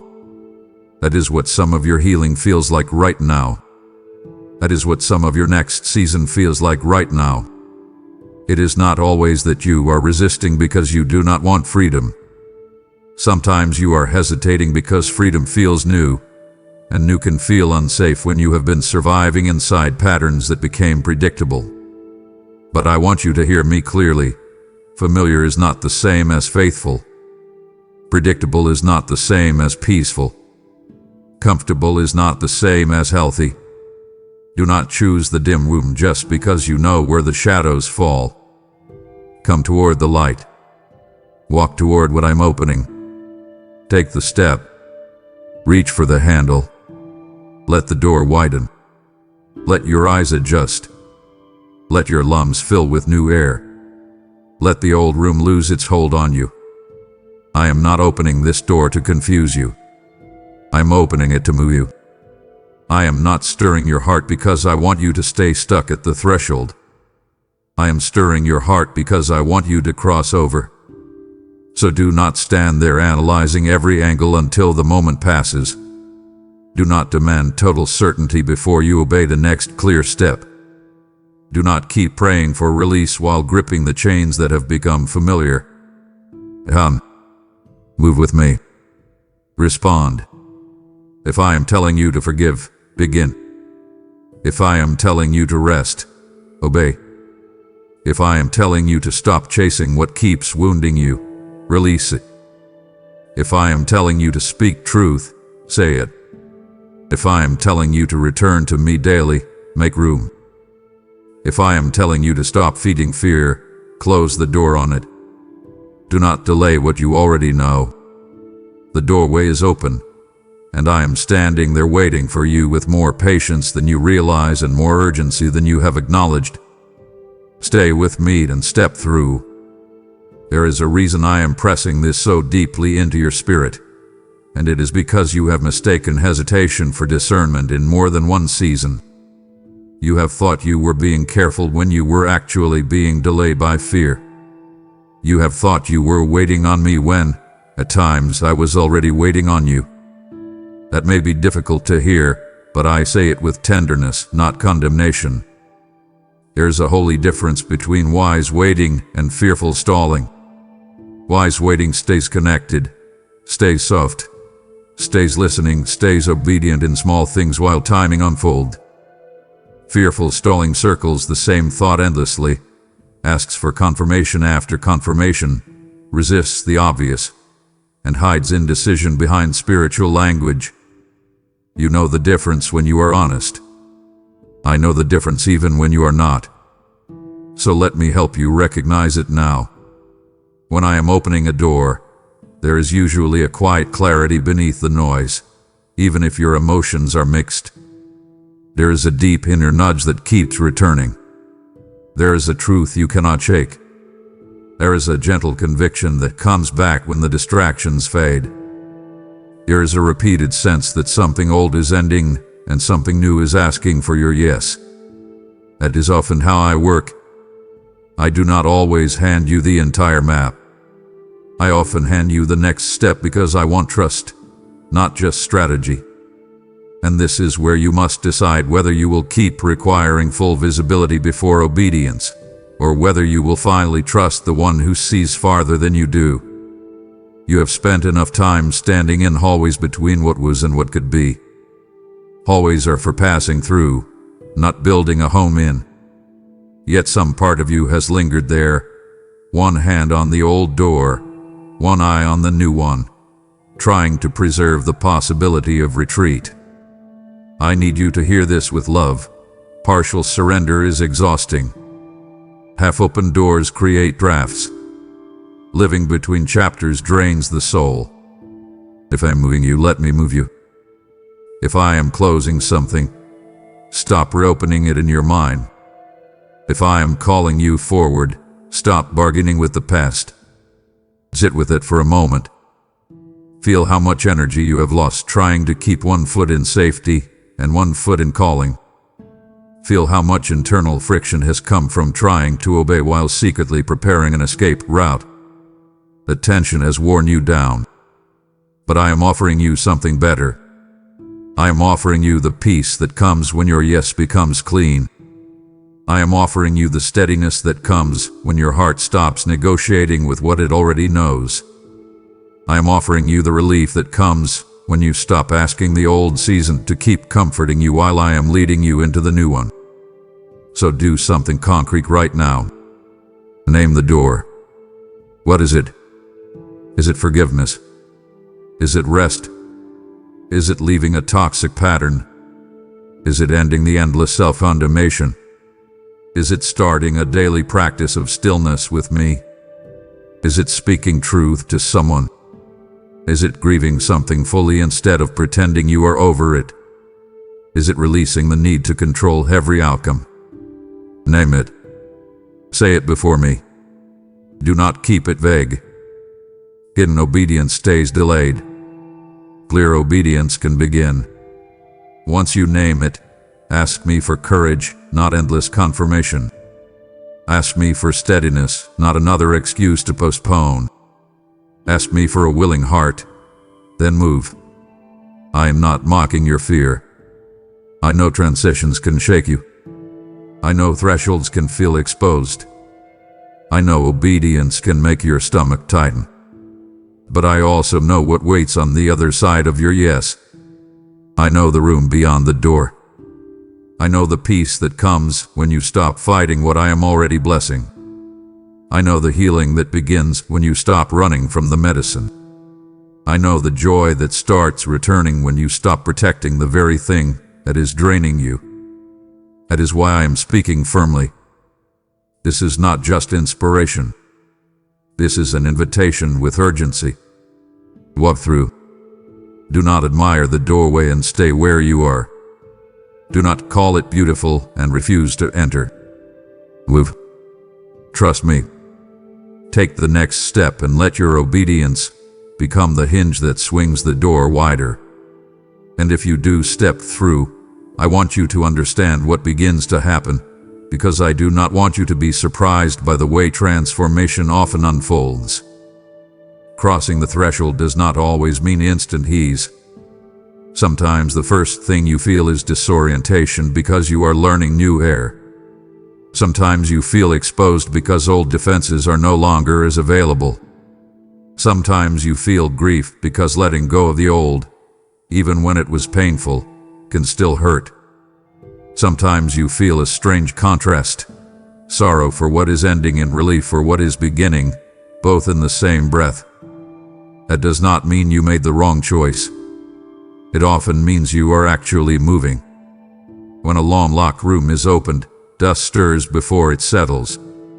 When a wound is cleaned, tenderness increases before comfort returns.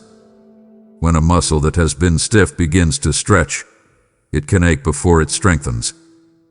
That is why I need you not to panic in the early stages of change.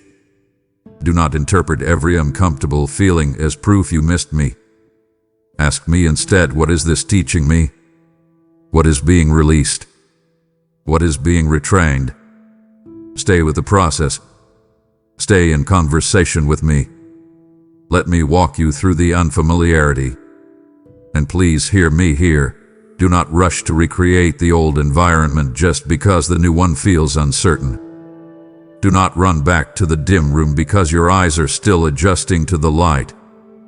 Do not rebuild the wall because openness feels vulnerable. Do not reattach the chain because freedom feels exposed. Stay in the new space long enough for your nervous system, your mind, and your spirit to realize that what once felt unfamiliar is actually holy. This is why I keep asking for your daily return. These 2 minutes, these small moments of real attention, they are how the new season becomes rooted in you instead of remaining a passing emotional experience. Every time you return, you reinforce truth. Every time you stay, you weaken old reflexes. Every time you obey the next small thing, you strengthen the path I am building beneath your feet. That is how deep change often works. Not by one dramatic speech, but by repeated, sincere surrender. Not by a single giant leap, but by steady, faithful steps. Not by proving yourself to me, but by staying near enough to be reshaped. So come. Walk through the door again tomorrow. Walk through when fear rises. Walk through when you are tempted to reopen what I closed. Walk through when your flesh wants comfort more than freedom. Walk through when you are tired. Walk through when you do not feel dramatic. Walk through by choosing me again, by choosing truth again, by choosing rest again, by choosing release again. I am not asking for perfection. I am asking for participation. I am not demanding performance. I am asking for your yes. And if you give me that yes, even trembling, even incomplete, even with tears still in your eyes, I will meet you in it. I will strengthen you in it. I will steady you through it. I will show you that what looked like a narrow doorway was actually the entrance into a wider life than you have known in years. So do not rush away from the door I am opening. Today, look, listen, Zeb. And once you step, keep walking with me. There is more ahead than you can currently see, and I do not want you to miss it by turning back too soon.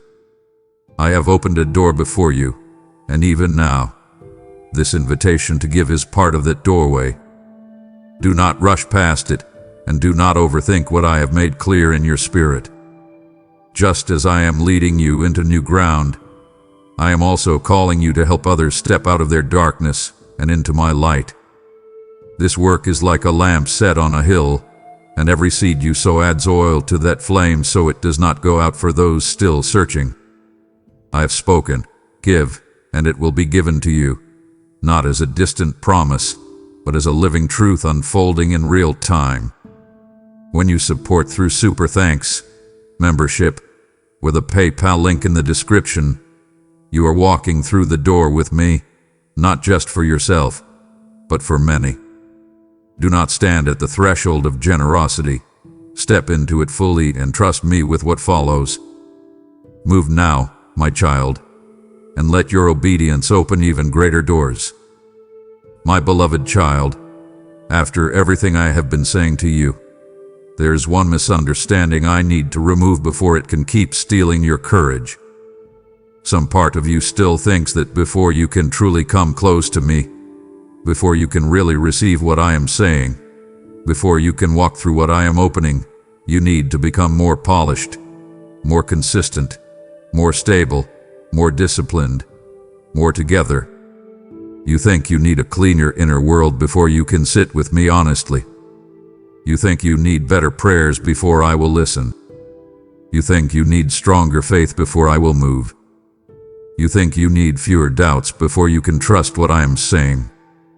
And because of that, you keep delaying your yes until you feel ready, while readiness keeps moving like a mirage just ahead of you. So let me speak plainly and personally. I am not asking for perfection. I am asking for your yes.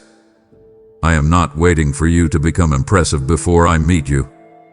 I am asking you to become honest.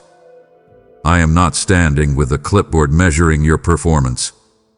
I am standing with open hands, inviting your surrender. You need to understand the difference because it will change the way you come to me. Perfection says, fix yourself, then approach. My love says, come close, and I will begin the fixing. Perfection says, once you stop struggling, you can be accepted. My grace says, you are accepted, and from that place we will face the struggle together. Perfection makes you hide. My presence makes you breathe. Perfection keeps you rehearsing your failures. My presence helps you recover your footing. That contrast matters deeply because you have lived under the tyranny of not enough for too long. Not spiritual enough. Not disciplined enough. Not healed enough. Not brave enough. Not pure enough. Not focused enough. Not consistent enough. That voice has exhausted you. It has turned your inner life into a treadmill that never stops moving. It has made you suspicious of rest because rest feels undeserved. It has made you uncomfortable with tenderness because tenderness feels too easy. It has made you think that if you ever let go of self-pressure, you will become careless or complacent. But I know what self-pressure has really done to you. It has not made you holy. It has made you tired. It has not made you peaceful. It has made you brittle. It has not made you stronger. It has made you harder on yourself than I have ever been. And I want that to end. So hear me and receive this deeply. Bring me your unfinished yes. Bring me your trembling yes. Bring me your inconsistent yes. Bring me your tired yes. Bring me your I want to trust. Help me trust yes. Bring me your I do not know how, but I am willing yes. That is enough for me to begin with. Remember the difference between a seed and a full-grown tree. One looks small, almost unimpressive, easy to dismiss. The other looks stable, strong, visible. But I do not despise the seed because I know what is inside it. Your yes may feel like a seed right now. It may not look dramatic. It may not sound eloquent. It may not feel powerful. But if it is real, if it is sincere, if it is offered to me, it contains more than you realize. Inside that yes is the beginning of change. Inside that yes is the crack in the wall where light enters. Inside that yes is the hinge that lets the door move. Inside that yes is the first breath after a long season of holding tension. So stop insulting small beginnings. Stop calling your sincere willingness insignificant because it does not yet look like the finished version. I know how to work with beginnings. I am the God who makes much out of what feels little in your hands. I do not need your polished final form. I want your present surrender. So come now, not later. Sit now, not after you get better. Pray now, not after your thoughts become neat. Open now, not after your emotions settle. Say yes now, even if the rest of you is still catching up. That is what I am asking for. Not flawless faith. Real consent. Not performance.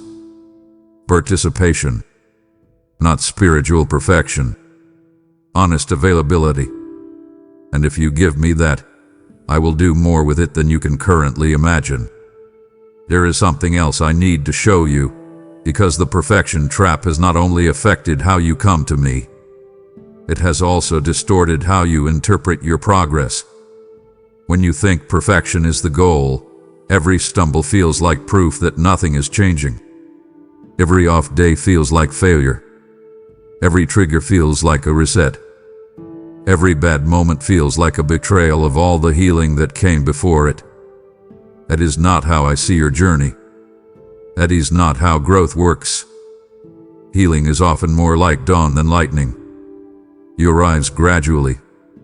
It softens darkness before it removes it. It changes the atmosphere before it changes the whole landscape. There may still be shadows while the sun is clearly rising. Do not call that failure. Call it process. You have to learn how to recognize progress without demanding perfection. Did you return to me faster this time? That matters. Did you notice the spiral sooner? That matters. Did you pause before reacting? That matters. Did you tell the truth instead of numbing? That matters. Did you ask for help instead of shutting down? That matters. Did you stay in the room instead of running? That matters. Do not dismiss these things just because they are not dramatic. A key turning in a lock is small, but the door it opens can change everything. A single course correction on a ship seems tiny, but over time it changes the destination. A few degrees of warmth can thaw what looked permanently frozen. This is how many of my deepest works in you unfold. Quietly, steadily, occasionally. And because you are prone to intensity, because you sometimes want visible transformation so badly that you miss the subtle sacred work, I need you to slow down enough to notice. Look back honestly. Are you the exact same person you were in your darkest season?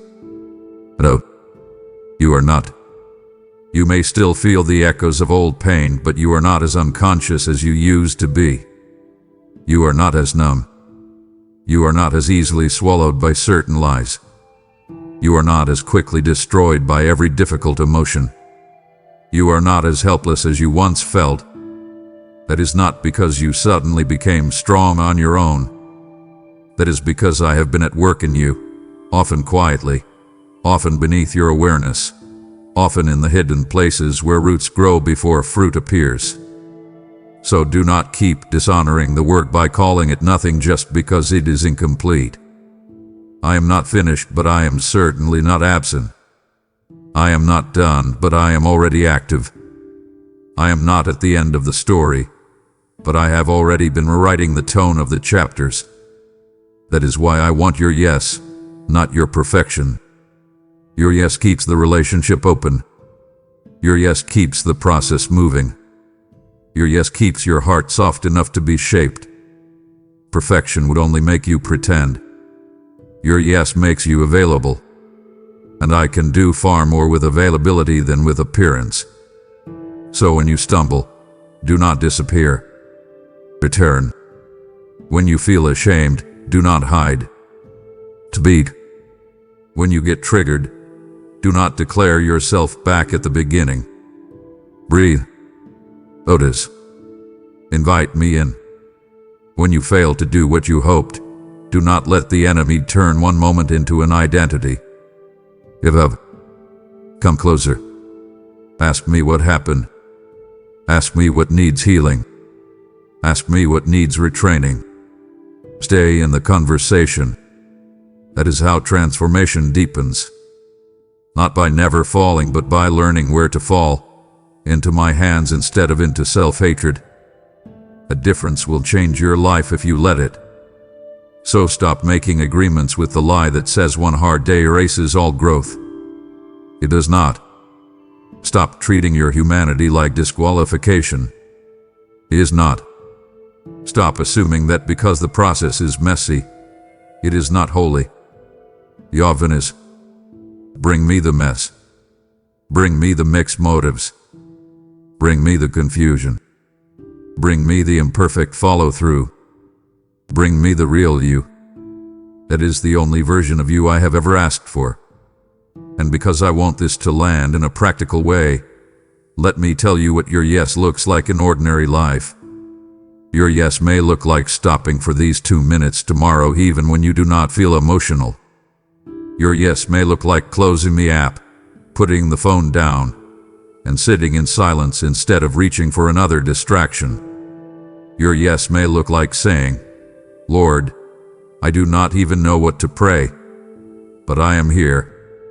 Your yes may look like admitting, this still hurts, instead of pretending you are fine. Your yes may look like apologizing to someone you love because I showed you a defensive pattern. Your yes may look like finally grieving what you keep minimizing. Your yes may look like forgiving without fanfare. Your yes may look like setting a boundary you have delayed because you were afraid of disappointing people. Your yes may look like obeying a small nudge that nobody else sees. Your yes may look like refusing to rehearse the same fearful thought for the 100th time. Your yes may look like taking one honest breath and handing me the next 10 minutes instead of demanding answers for the next 10 years. That is what I mean. I am not asking you to become a spiritual spectacle.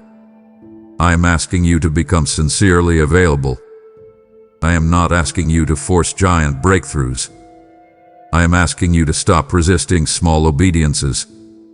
I am not asking you to manufacture deep feelings.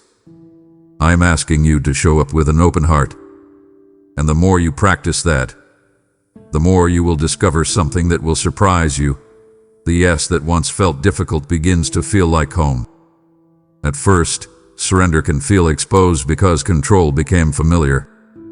At first, trust can feel risky because self-protection became normal. At first, stillness can feel uncomfortable because noise became your coping mechanism. But stay with me long enough and the new rhythm becomes natural. The room of my presence becomes familiar. The sound of my voice becomes easier to recognize. The pull of fear loses some of its authority. The old urge to hide weakens. The part of you that thought love always came with conditions begins to relax.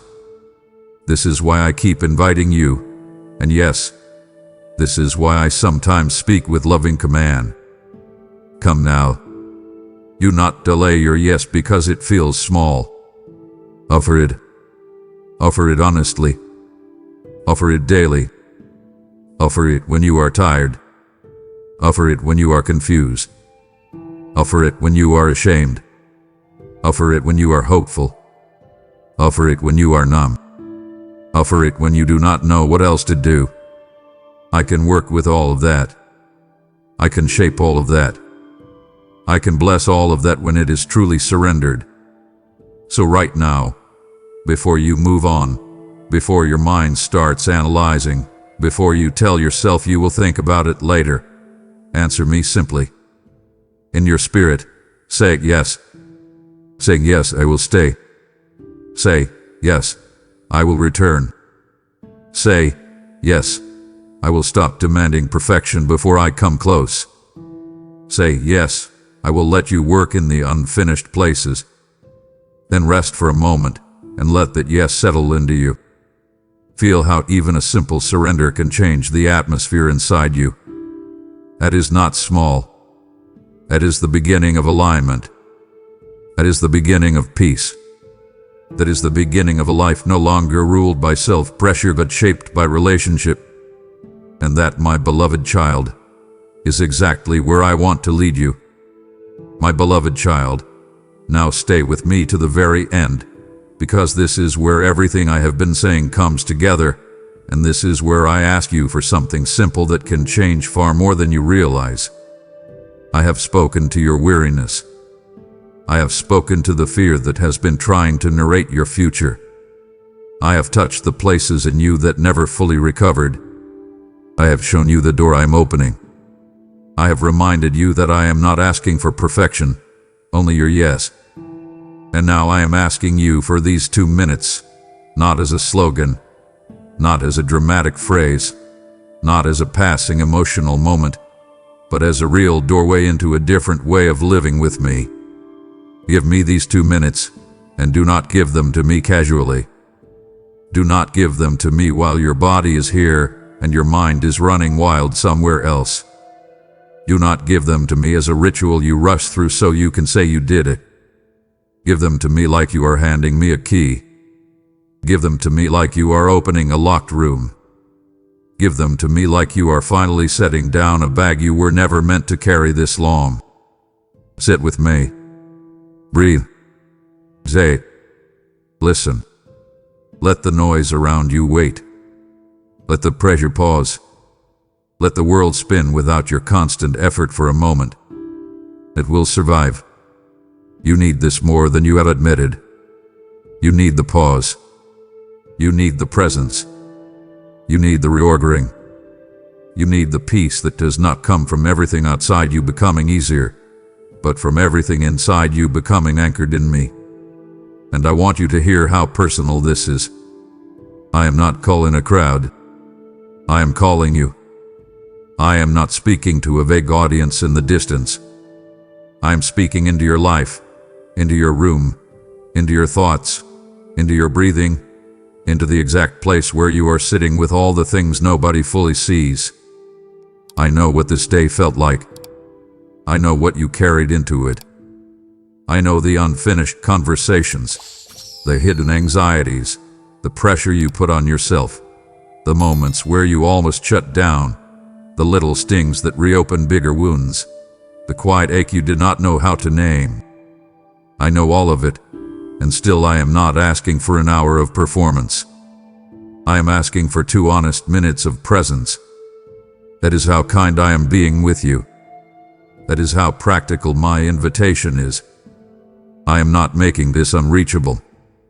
I am not putting healing behind a wall of impossible effort. I am placing it right in front of you, within reach, within breath, within the next moment.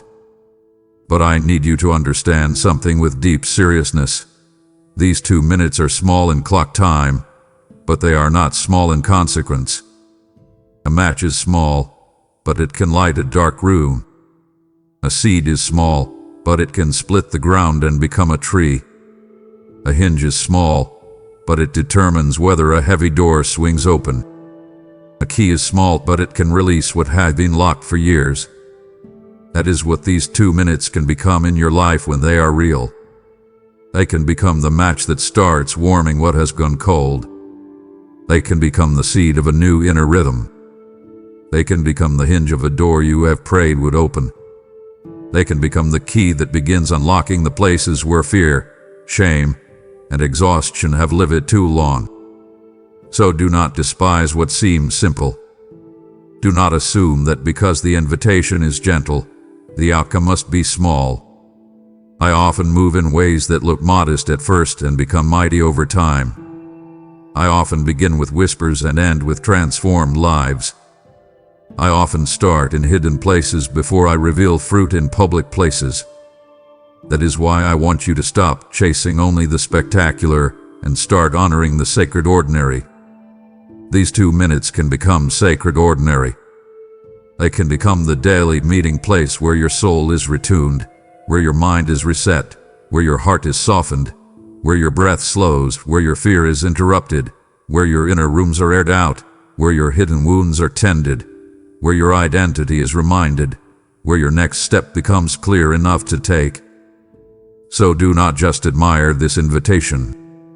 Answer it. Do not just feel touched by these words. Act on them. Do not just think, this is beautiful. Make it real. Set the time. Choose the place. Sit down. Return tomorrow. Return the day after. Return when you feel it. Return when you do not. Return when you are strong. Return when you are numb. Return when you are clear. Return when you are confused. I am not asking because I want your routine. I am asking because I want your heart, and I know what happens to your heart when it keeps meeting me there. And if you truly begin doing this, if you stop treating these moments as optional scraps and begin receiving them as holy appointments, you are going to notice something changing that no one else may understand at first, but you will know it. You will notice that the volume of fear starts dropping, not because life becomes instantly easy, but because my voice becomes more familiar than the voice of panic. You will notice that your reactions begin to slow down. You will notice that certain triggers no longer pull you under as quickly. You will notice that you begin to catch yourself before the spiral reaches full speed. You will notice that your body starts remembering what it feels like to exhale without urgency. You will notice that your soul becomes less thirsty for distraction because it is being fed by something deeper. You will notice that your prayers become less polished and more real. You will notice that your self-talk begins to change because my truth starts interrupting old lies before they settle in. You will notice that some relationships become clearer because when your inner world gets quieter, you can hear what is healthy and what is not. You will notice that certain desires lose their grip because what you were using to numb yourself starts to look less appealing when peace begins tasting sweeter. You will notice that hope returns in strange, quiet ways, like a window cracked open in a room you thought would stay still forever. This is what I want for you. Not just a momentary lift. Not just a spiritual mood. Not just a moving sentence that fades by tonight. I want a changed inner climate. I want the atmosphere inside you to become more livable. I want your heart to feel like a home again instead of a battleground. I want your mind to become a place where truth has room to sit. I want your spirit to stop feeling like it is constantly sprinting through emergencies. I want you to become the kind of person who can carry peace into chaos because peace is no longer something you borrow in emergencies. It has become something you cultivate with me in secret. And yes, let me say this with loving force, because you asked for more command and invitation and your spirit needs both. Stop postponing what could heal you. Stop treating soul care like a luxury. Stop telling yourself you will come close when things calm down. Come close so things can begin calming down inside you. Stop waiting until you are desperate to seek me deeply. Seek me while you can still choose it with intention instead of only in collapse. Stop assuming that because you survived without this rhythm, you are fine. You are not meant merely to survive. You are meant to live in communion. You are meant to know my nearness, not just my rescue. You are meant to recognize my voice before the crisis, not only in the middle of it. You are meant to have an inner life that is not constantly held hostage by whatever happens next. So respond. Make the decision. Settle it in your spirit. Tell me I will return. Tell me I will stop making excuses. Tell me I will give you these 2 minutes. And when you do, understand that I will meet you there every single time. Some days it will feel warm and obvious. Some days it will feel quiet and subtle. Some days you will cry. Some days you will simply sit. Some days you will sense direction. Some days you will just feel a little more stable. Do not measure the value of the meeting only by how dramatic it feels. Measure it by the way it shapes you over time. Measure it by the way you begin living. Measure it by the way your heart softens. Measure it by the way fear loses ground. Measure it by the way peace becomes more natural. That is the real miracle. And it is often hidden at first, but it is real. Now I want to take you even deeper, because I do not want to leave you with inspiration only. I want to leave you with a living response. Right now, in this very moment, I want you to stop whatever inner negotiation is still happening. Some part of you is already trying to turn this into a thought instead of a decision. Some part of you is saying, I know, I should, while still leaving room to drift back into the same old patterns tomorrow. Do not do that. Close the escape route. Make the yes clean. This is your moment. This is not about proving something to me. It is about finally agreeing with what your soul has needed for a long time. So do this now, with me. Put your hand over your heart if you can. Feel your breath. Feel your body sitting here. Notice that you are still alive, still breathing, still reachable, still redeemable, still deeply loved. Then say it to me, whether out loud or in the quiet of your spirit. I give you these 2 minutes. Say it like a real offering. Say it like a real surrender. Say, I give you my attention. I give you my tiredness. I give you my thoughts before they run wild. I give you my fear before it starts preaching. I give you my wounds before they harden. I give you my mourning. I give you my interruptions. I give you my pause. I give you my yes. Let that be real. Let it be specific. Let it become practical. And then let me tell you what I will do with it. I will meet you in your mornings. I will meet you in the middle of anxious afternoons. I will meet you in the car, in the kitchen, in the hallway, in the silent room, in the exhausted hour, in the moment before the hard conversation, in the moment after the painful memory, in the split second where you would usually spiral. I will meet you. I will not miss the appointment. I will not grow bored of your return. I will not roll my eyes at your inconsistency. I will not demand a perfect emotional state before I receive you. I will not shame you for needing me again. I will not treat your daily coming as a burden. I delight in it. I want it. I welcome it. That is why I keep asking. And over time, as you keep showing up, you will discover that what began as 2 minutes became something far more beautiful. It became a pathway. It became a refuge. It became a rhythm. It became a place inside you where I am no longer a distant idea but a familiar presence. It became the space where your soul learned how to come home. That is the phrase I want to leave burning gently in your heart. Come home. Not to a building. Not to an image. Not to a performance. Come home to me. Come home to the place where you do not have to pretend. Come home to the place where your fear does not get the throne. Come home to the place where your wounds can breathe. Come home to the place where your mind is retrained, your spirit is steadied, your heart is held, your identity is restored, and your next step is enough. So come. Start now. Do not wait for a cleaner day.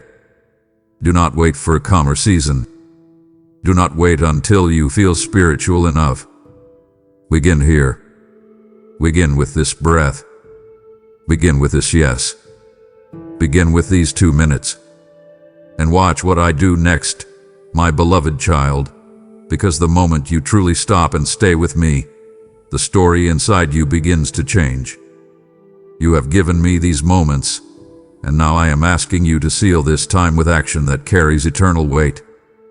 What you feel right now is not just peace, it is alignment, and from this place, your giving becomes powerful, intentional, and alive. Every seed you release into this mission becomes a voice reaching someone in their breaking point, a light entering someone's darkness, a reminder that I am still speaking.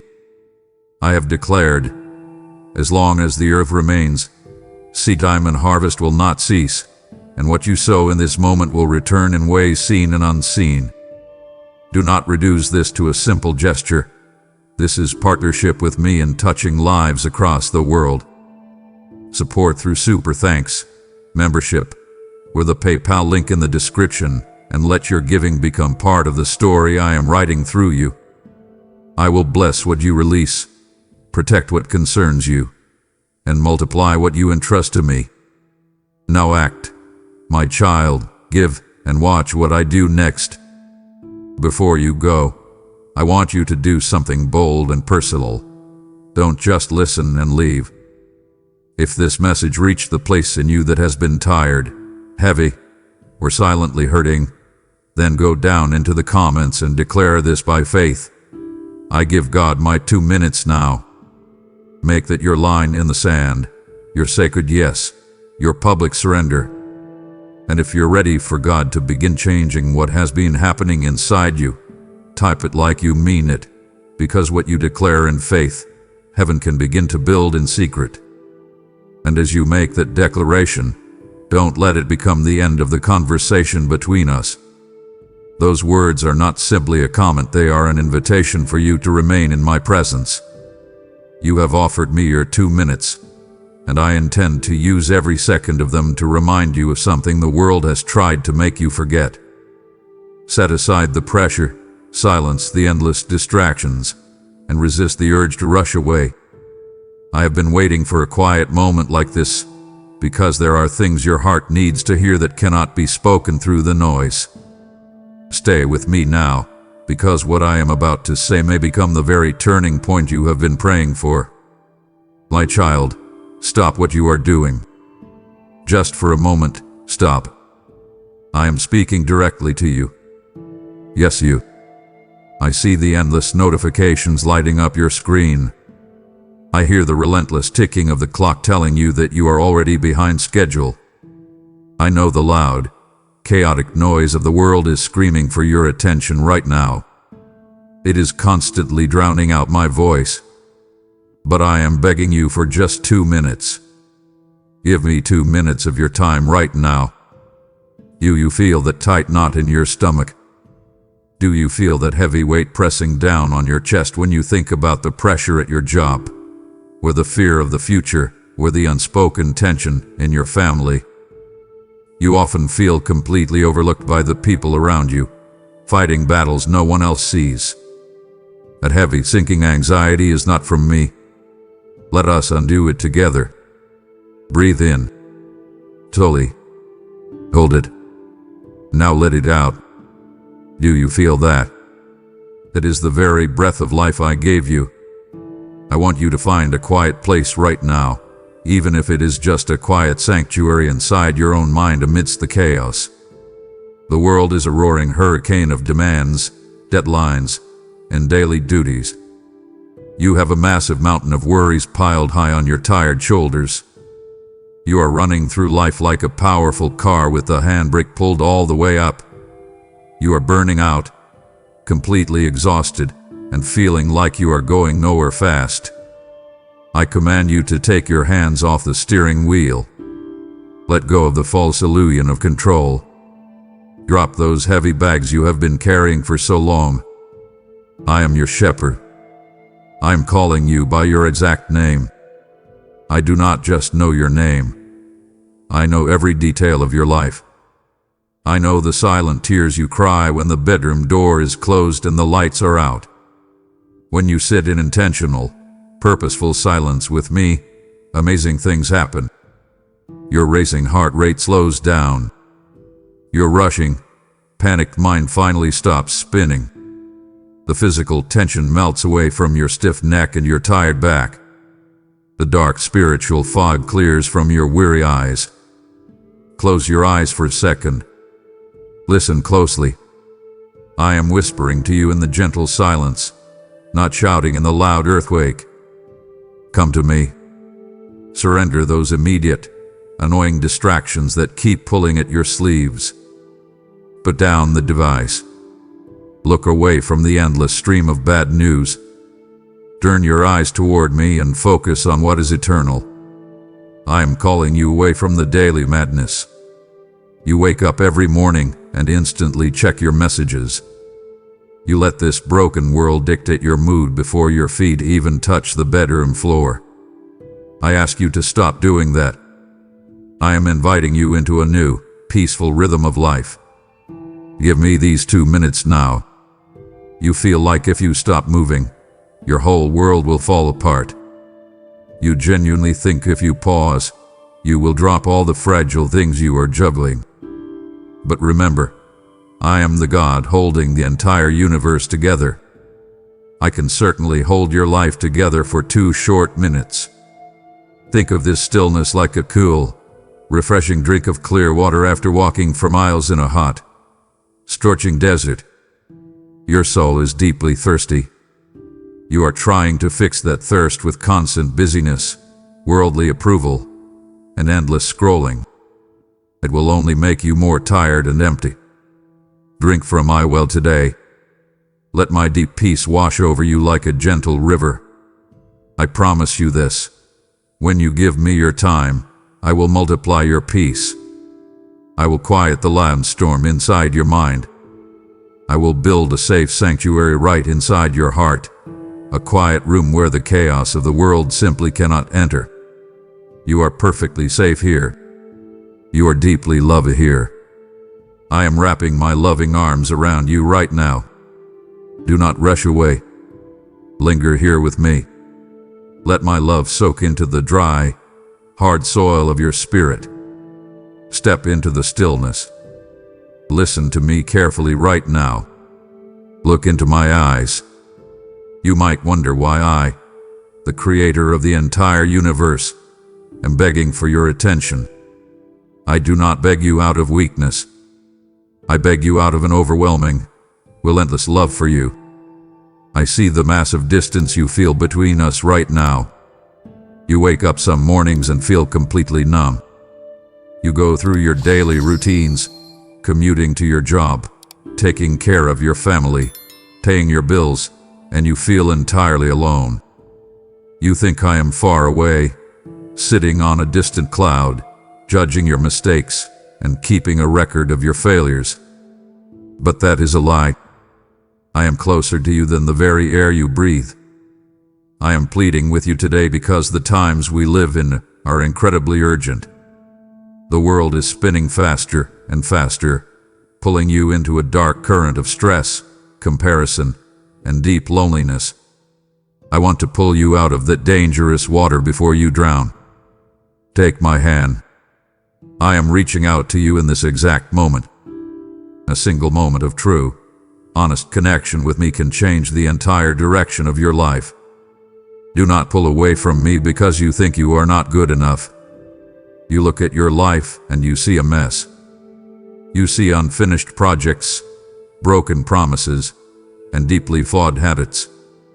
You tell yourself that you need to clean up your act before you can talk to me. Stop believing that right now.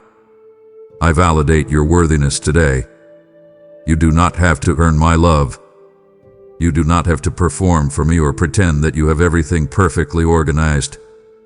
I want you exactly as you are, with all your messy thoughts, your hidden doubts, and your heavy frustrations. I deeply long for a personal, daily relationship with you. I do not want religious rituals from you. I want your heart. I want your honest, raw, unfiltered conversation.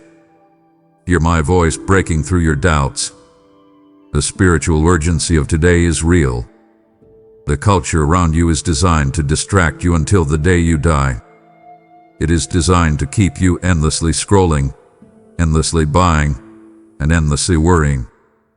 I am offering you an escape from that terrible trap. I am a father calling out to his precious child in a crowded, noisy street. Turn around and look at me. Your soul is desperately hungry for meaning, and you are trying to feed it with temporary things that leave you feeling hollow. I am the only one who can fill that empty space inside your chest. Feel my presence wrapping around you right now. I see the real you, the person hiding behind the brave face you show at work. I see the quiet sacrifices you make for your family. Nothing goes unnoticed by me. I am begging for your time because I want to heal those hidden wounds. Give me your attention, and I will give you a love that absolutely nothing in this world can ever take away. Put down the heavy bags you are carrying. Right now, let them drop to the floor. I see the crushing, massive yoke you have strapped to your own shoulders. You have been carrying the weight of the entire world by yourself, and you were never designed to hold it. You are walking through life with a heavy backpack filled with bricks. There is a brick for your financial worries, a brick for your child's future, a brick for the tension in your marriage, and a brick for the fear of your own failing health. Your spiritual shoulders are aching. Your emotional back is completely broken. You are so exhausted that you cannot even think clearly anymore. I command you to stop striving. I command you to stop trying to control every single outcome. You were not built to carry the universe. That is my job. I know exactly what happens at 3 o'clock in the morning. I am sitting right there on the edge of your bed when your eyes snap open and the panic sets in. I hear the loud, racing thoughts that keep you awake. You stare at the dark ceiling, adding up your unpaid bills, worrying about that difficult conversation you have to face tomorrow, and feeling a tight, painful knot in your stomach. That anxiety is literally stealing your health and robbing you of your joy. I am offering you a divine exchange today. Bring all of those heavy, ugly anxieties and throw them onto my altar. Cast your cares upon me because I care for you deeply. Do not just hand me a few small worries and keep the big ones for yourself. Give me the heavy things that terrify you. Give me the medical test results. Give me the fear of losing your job. Breathe out your panic and breathe in my profound rest. The rest I offer is not just a nap or a vacation. It is a deep, supernatural peace that surpasses all human understanding. It is a solid anchor in the middle of a violent hurricane. When you surrender your burdens to me, your external circumstances might not instantly change, but your internal reality will shift completely. I will replace your tight, gripping anxiety with a calm, steady confidence. Imagine taking off heavy work boots after walking 20 miles in the mud. Think of the intense physical relief that washes over your tired feet. That is what I want to do for your tired mind today. Step into my rest. Let me massage the tight muscles of your weary spirit.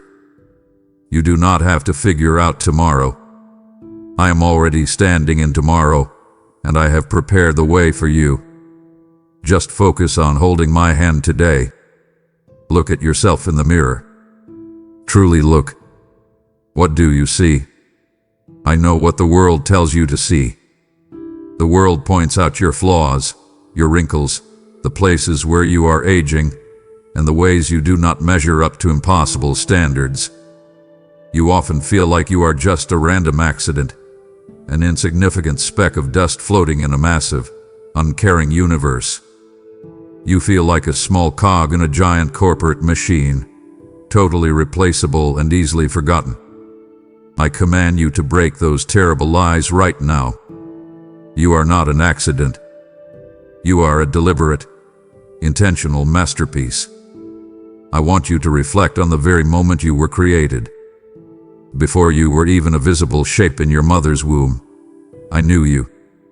I carefully, personally knit you together.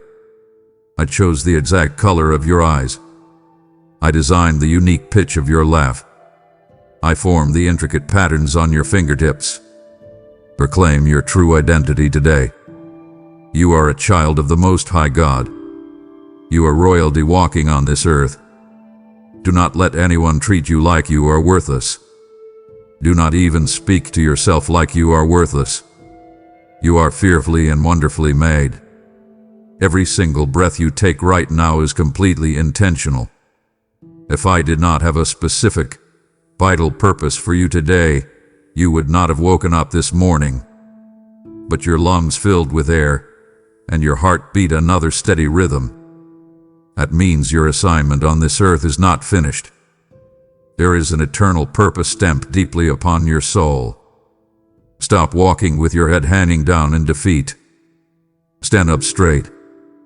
Square your shoulders. You carry the very DNA of the Creator inside your spirit.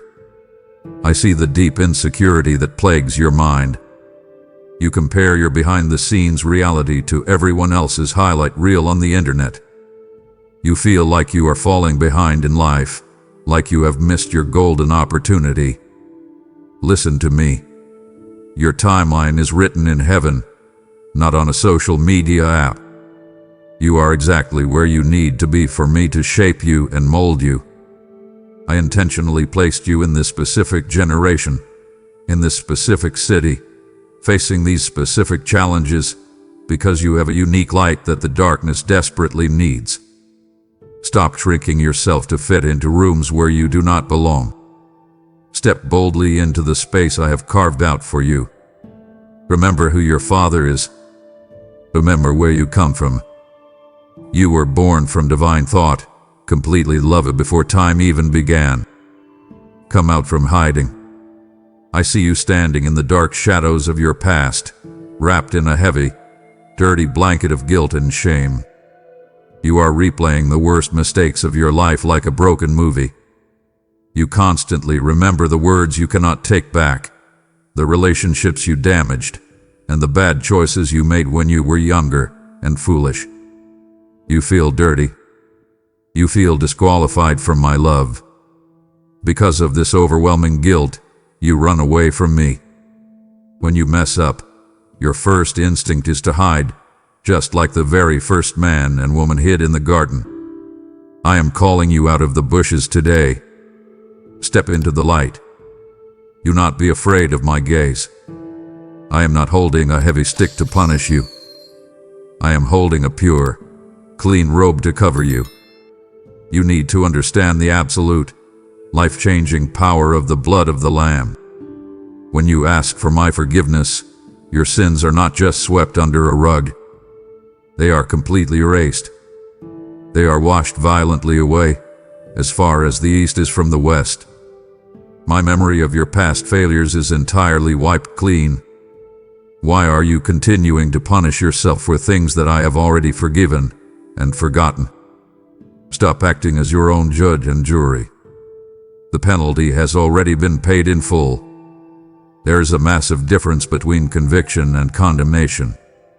When I gently convict you, I am pointing out a flaw so we can fix it together and move you forward into life. But condemnation is a dark, heavy chain from the enemy that tells you that you are worthless and unfixable. I command you to break that chain of condemnation right now. Embrace the stunning grace I am offering you. My mercy is brand new every single morning. When the sun came up today, a fresh, completely untouched supply of grace was deposited into your account. Walk away from the toxic shadows of your past. Stop looking backward. You are not going that way. I have prepared a brilliant robe of righteousness for you.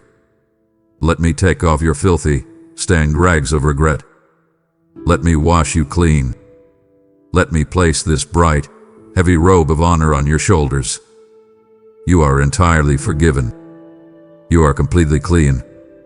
When I look at you, I do not see a broken, failed sinner.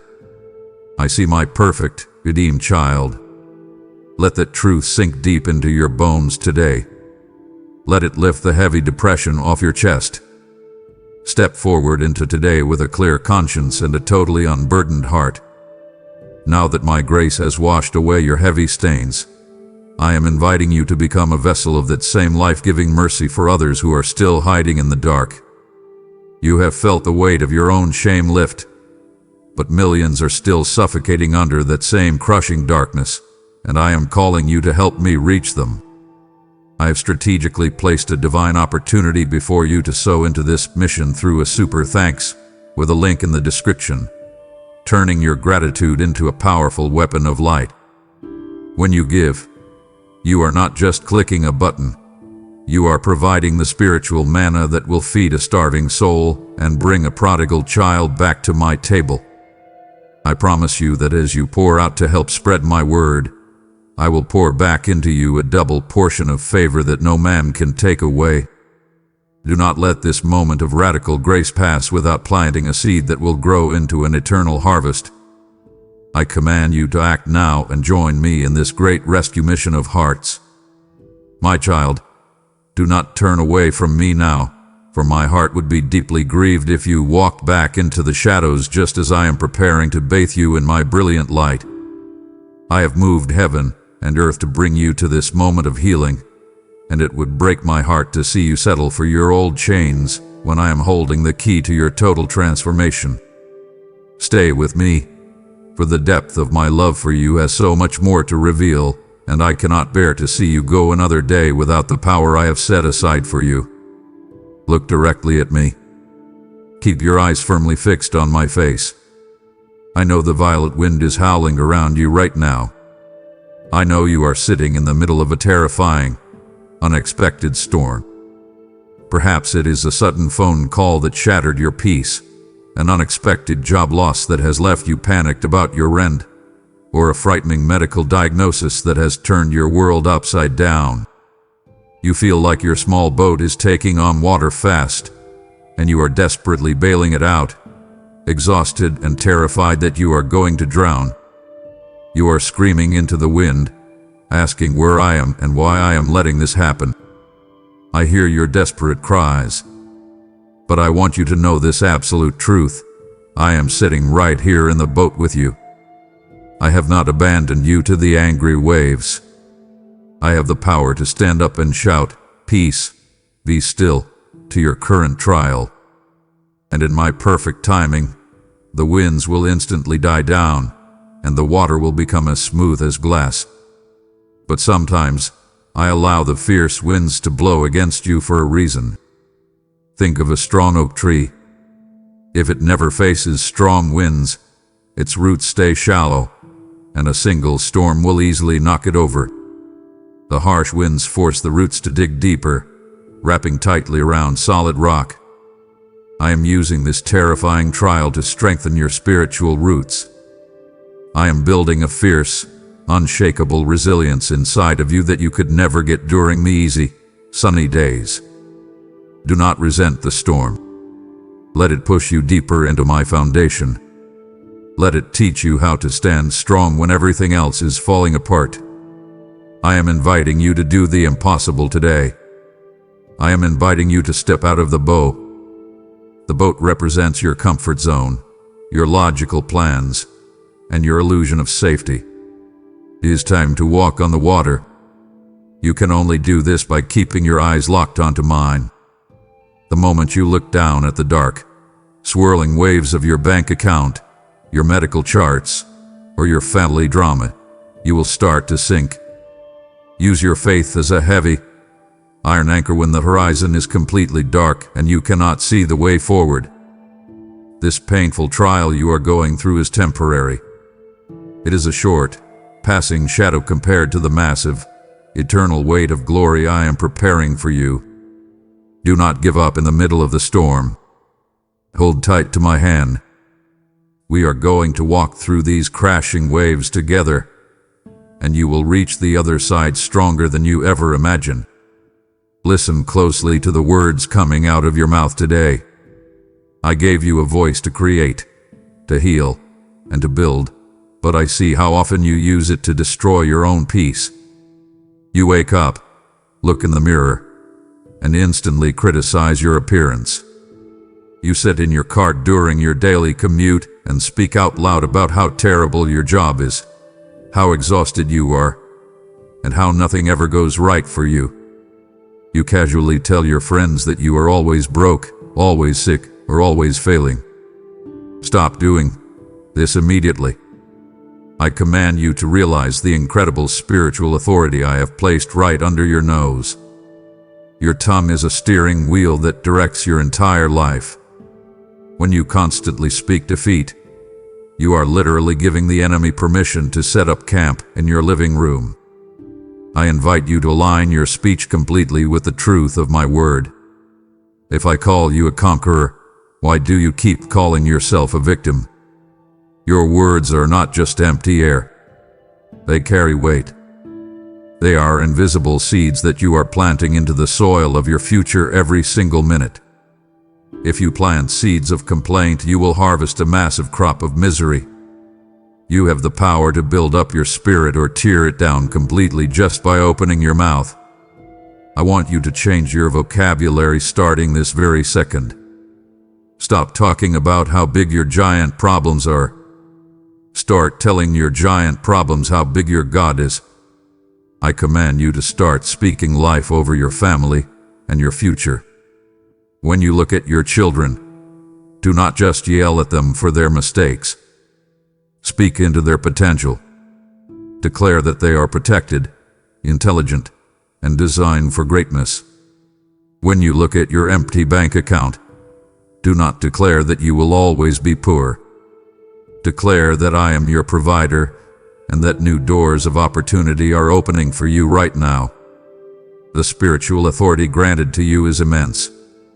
You do not need to wait for a special leader or a perfect moment to use it. You have the power to silence the dark, anxious whispers of the enemy just by quoting my promises out loud.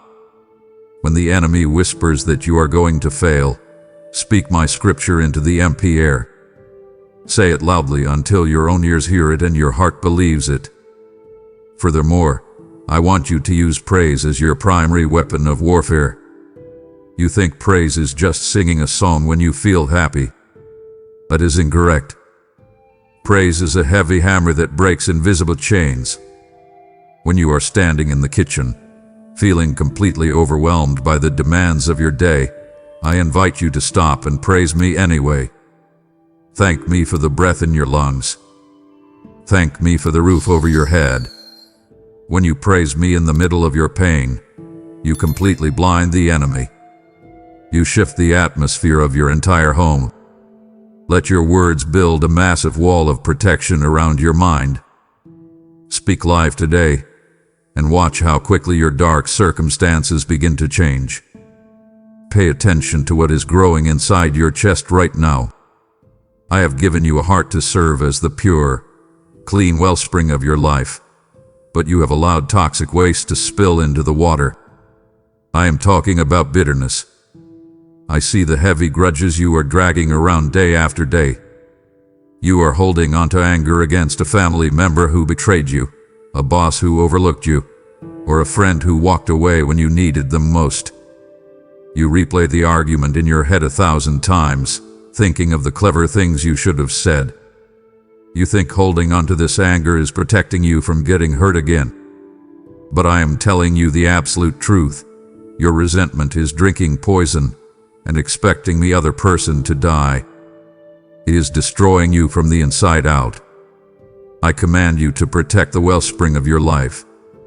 You cannot afford to harbor bitterness. It is a dark, spreading infection. You must forgive those who have trespassed against you. I know this is the hardest thing I will ever ask of you. You want justice. You want an apology that you will probably never get. But I am not asking you to forgive them because they deserve it. I am commanding you to forgive them because you deserve to be free. When you refuse to forgive, you build a massive, thick concrete dam in the middle of your spiritual river. You completely block the flow of my new blessings into your life. I cannot pour fresh joy into a heart that is filled to the brim with old anger. Let it go. Release them from your internal prison. Hand them over to my justice. I invite you to become a careful gardener of your own soul. You must proactively cultivate the good fruits, love, joy, and profound peace. These do not just grow by accident. You have to water them with gratitude. You have to protect them from the harsh elements of the world. At the same time, you must violently root out the ugly weeds of pride, arrogance, and envy. When you see a coworker get the promotion you wanted, do not let jealousy take root. Rip it out immediately. Jealousy will choke the life out of your unique calling. Keep your heart soft and highly receptive to my touch. The world wants to make you hard, cynical, and emotionally numb. The world tells you to build thick walls, trust no one, and look out only for yourself. I am asking you to tear those walls down. Let me heal the bruises. Let me mend the sharp, jagged edges of your broken trust. A hard heart cannot feel my presence, and it cannot receive my comfort. Surrender your right to stay angry. Give me the heavy burden of your past betrayals today. I will wash the bitterness out of your system. I will restore the pure, joyful flow of life inside of you. Look at the clock on your wall. Look at the calendar on your desk. You are constantly stressing about time. You feel a massive, heavy pressure to hit certain milestones by a certain age. You want the promotion right now. You want the relationship instantly. You want the financial breakthrough yesterday. Because the answer has not arrived yet, you sit in the waiting room of life, tapping your foot, feeling completely forgotten by me. You assume that my silence means rejection.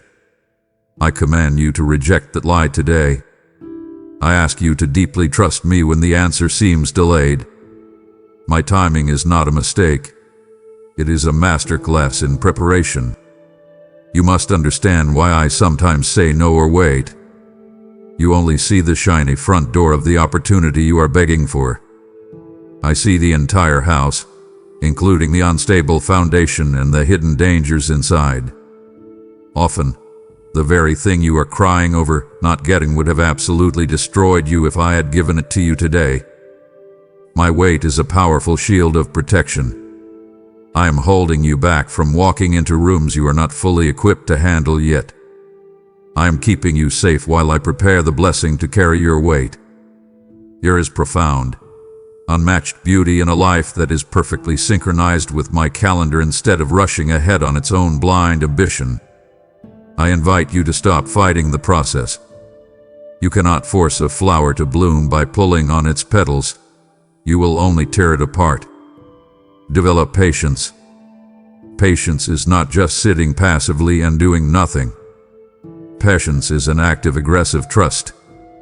It is keeping a good attitude while you are standing in the dark. I am doing my deepest work in you right now, right here in this uncomfortable waiting room. I am refining your character. I am burning away your pride, your impatience, and your reliance on human effort. You want the shiny platform, but I want to give you the solid character to sustain you once you get there. Do not compare your timeline to anyone else's. I see you scrolling through pictures of other people's successes, feeling a tight knot of failure in your stomach. Stop torturing yourself. Your harvest time has nothing to do with your planting season. Your time is coming.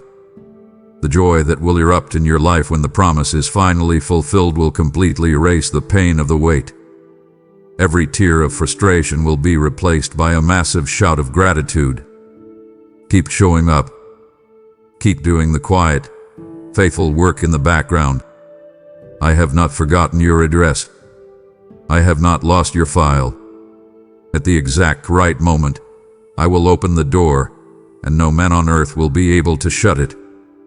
Open your hands right now. Look at your empty palms. You spend so much of your day squeezing your hands tightly shut, trying to hold on to every single penny, terrified of running out. You open your bills and a cold rush of panic hits your chest.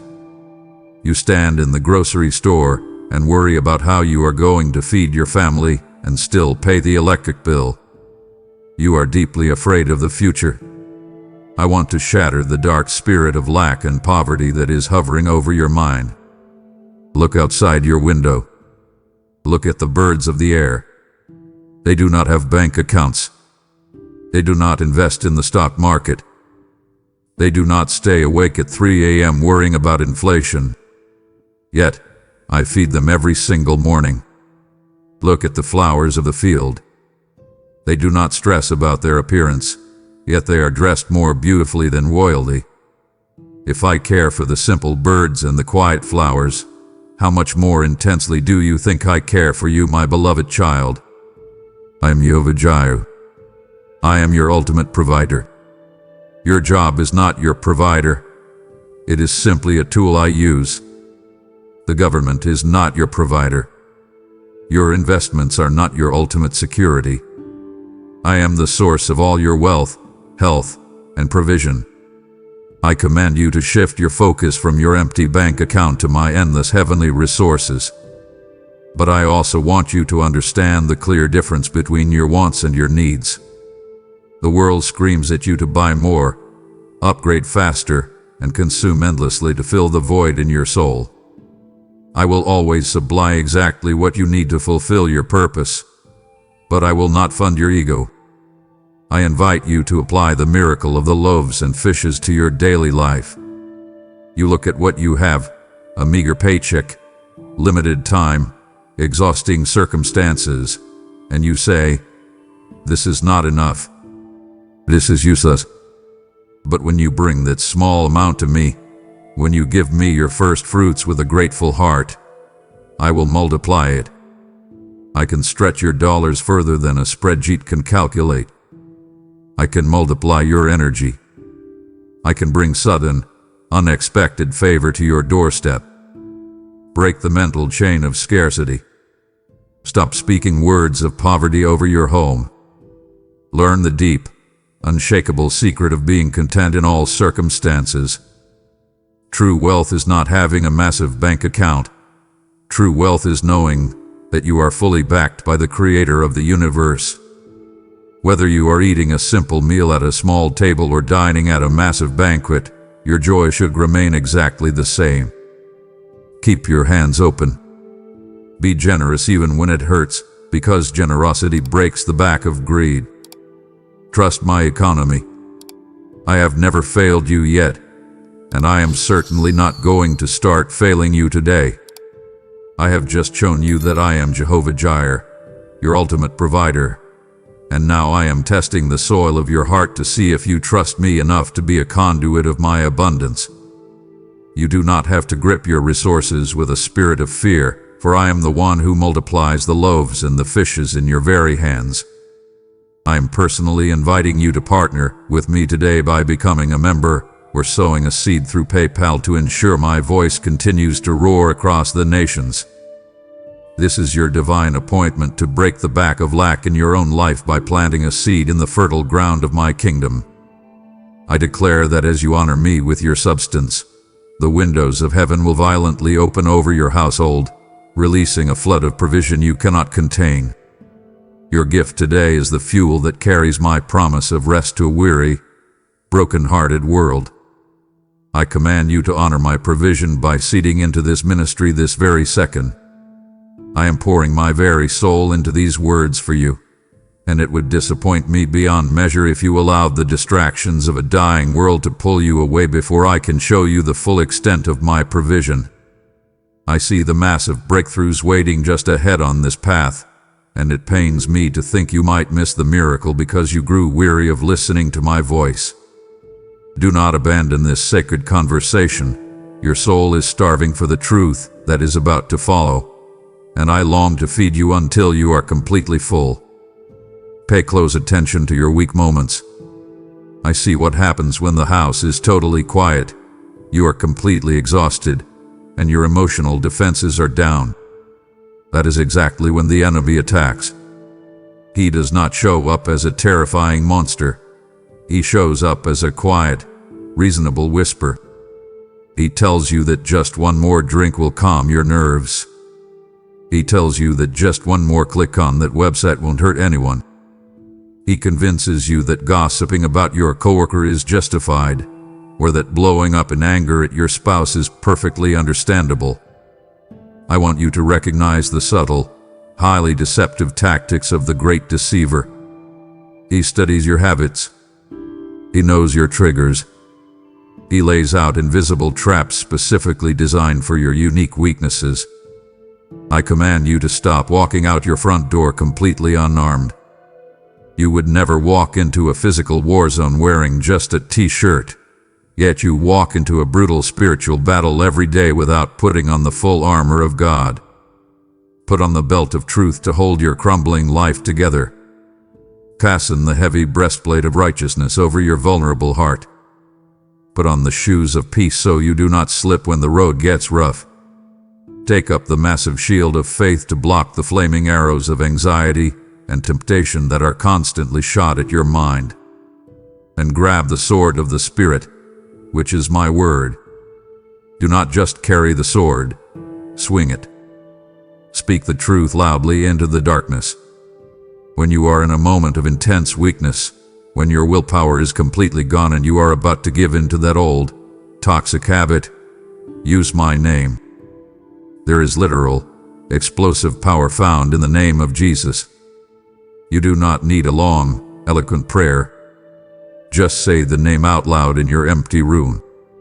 The darkness instantly trembles and flees at the sound of it. Do not try to fight temptation by relying on your own human strength. You will lose. Flee from it. Run violently toward the light. Do not play games with the snare. Do not see how close you can get to the edge without falling off. Turn your back and run into my arms. I promise you this absolute truth. No temptation you face is completely unique to you, and no temptation is too great for you to escape. I will always provide a clear exit door. Live afraid. Take it. Stop feeling condemned when you are tempted. Being tempted is not a sin. It is proof that you are in a war. But understand that the ultimate victory has already been won. The power of sin was permanently shattered at the cross. You are not fighting for victory. You are fighting from a position of absolute victory. Stand up straight, shake off the heavy chains of those old habits, and walk forward like the fierce conqueror I designed you to be. I see the deep, hidden wounds you carry every single day. You smile on the outside for your coworkers. You put on a brave face for your children, but inside you are quietly bleeding. You remember the sharp, brutal sting of rejection. You remember the person who walked away when you needed them most, the parent who never showed up for you, or the spouse who broke their solemn promise. You feel completely shattered, like a fragile glass dropped on a hard tile floor.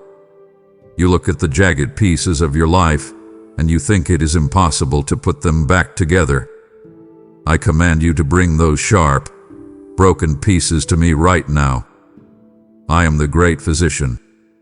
I am drawing nearer to you in this exact moment than I ever have before. When your spirit is totally crushed, my presence is the absolute strongest. I do not run away from your pain. I run directly into the middle of it. Look closely at your scars. You hide them because you think they make you ugly. You genuinely believe your painful past completely disqualifies you from a beautiful future. I want to permanently change how you see those scars today. Scars are not proof of your failure. They are permanent, undeniable proof of your survival. You did not die in the storm. I am taking the thick, soothing oil of joy and pouring it directly over your heavy mourning. I am going to use your deepest pain to tell a massive, powerful story of redemption. The very thing that the enemy tried to use to completely destroy your life is exactly what I am going to use to bring profound healing to someone else. Your pain is not wasted. Feel my gentle touch on your heart right now. Feel the tight, heavy anxiety leaving your chest. The world constantly tries to offer you cheap bandages. It offers you temporary distractions, numbing habits, mindless entertainment, and empty promises. None of those worldly things can reach the deep, festering infection inside your soul. Only my hands can stitch those deep emotional wounds closed. I am doing a deep, supernatural surgery on your heart today. Do not pull away from the operating table. Let me clean out the toxic infection of abandonment. Let me carefully remove the sharp splinters of betrayal from your memories. I promise you this absolute truth. I will never, ever leave you. I will never drop you when you make a mistake. I will never walk out the door when things get complicated or difficult. The wholeness I am offering you today is solid, permanent, and entirely unbreakable. I am replacing your heavy spirit of depression with a beautiful, bright garment of praise. Your broken heart is completely safe with me. I am rebuilding it right now, piece by single piece, making it stronger, softer, and more fiercely resilient than it ever was before the damage happened. Breathe deeply. Let my supernatural healing flow through your very veins and restore your tired soul. You often feel like you are walking completely blind in a dark, dangerous forest. You have massive decisions to make about your career, your family, and your financial future, and you feel entirely unequipped to make them. You stand at the crossroads of your life, completely paralyzed by fear, begging the sky for a loud, booming voice to tell you exactly what to do. Listen to me very carefully. I did not leave you alone to figure out this complicated, brutal life by yourself. I placed my very own spirit inside of your chest. The Holy Spirit is your ultimate comforter, your steady guide, and your powerful advocate. You do not have to beg for my presence. I already live inside of you. I want you to stop looking for my guidance only in the loud, chaotic earthquakes of life. I am not usually screaming in the fire, and I am not usually roaring in the heavy wind. I am speaking to you in the still, small voice. It is that quiet, steady nudge in your gut when you are about to make a bad business decision. It is that sudden, unexplainable peace you feel when you finally choose the right path, even when it makes no logical sense. I invite you to quiet your racing mind so you can actually hear that gentle whisper. The Holy Spirit is dwelling inside you right now, ready to give you exact, precise directions for your daily life. Stop ignoring that quiet nudge. It is me, trying to keep you safely on the right path. You look at your own human strength and you realize it is completely insufficient for the massive tasks ahead of you. You are absolutely right. Your own power will always run out. But I am offering you an endless supply of supernatural empowerment today. The spirit inside you is the exact same power that rolled the heavy stone away from the empty tomb. I command you to stop living a weak, defeated, victimized life when you carry the ultimate power source inside your own body. I have distributed specific, unique gifts to you. You are not empty-handed.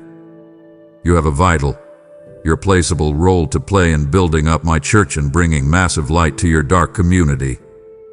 There are days when your emotional pain is so heavy that you cannot even form a single sentence.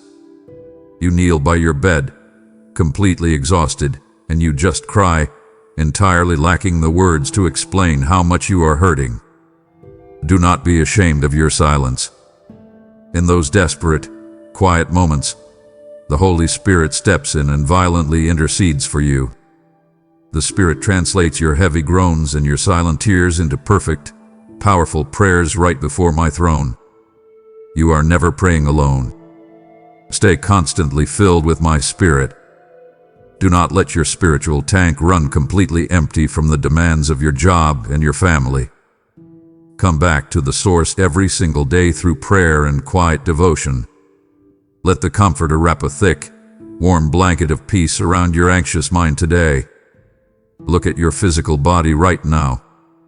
You would never expect your body to run a grueling marathon if you only fed it one single meal a week. You know you would collapse on the side of the road from sheer exhaustion. Yet, you expect your spirit to survive the brutal, daily attacks of the enemy while completely starving it of my word. You stumble into the kitchen, pour your coffee, and immediately open your phone to read the toxic, terrifying news of the world. You open your Bible once in a while, read a quick verse to feel less guilty, and wonder why you feel so spiritually weak and disconnected from me.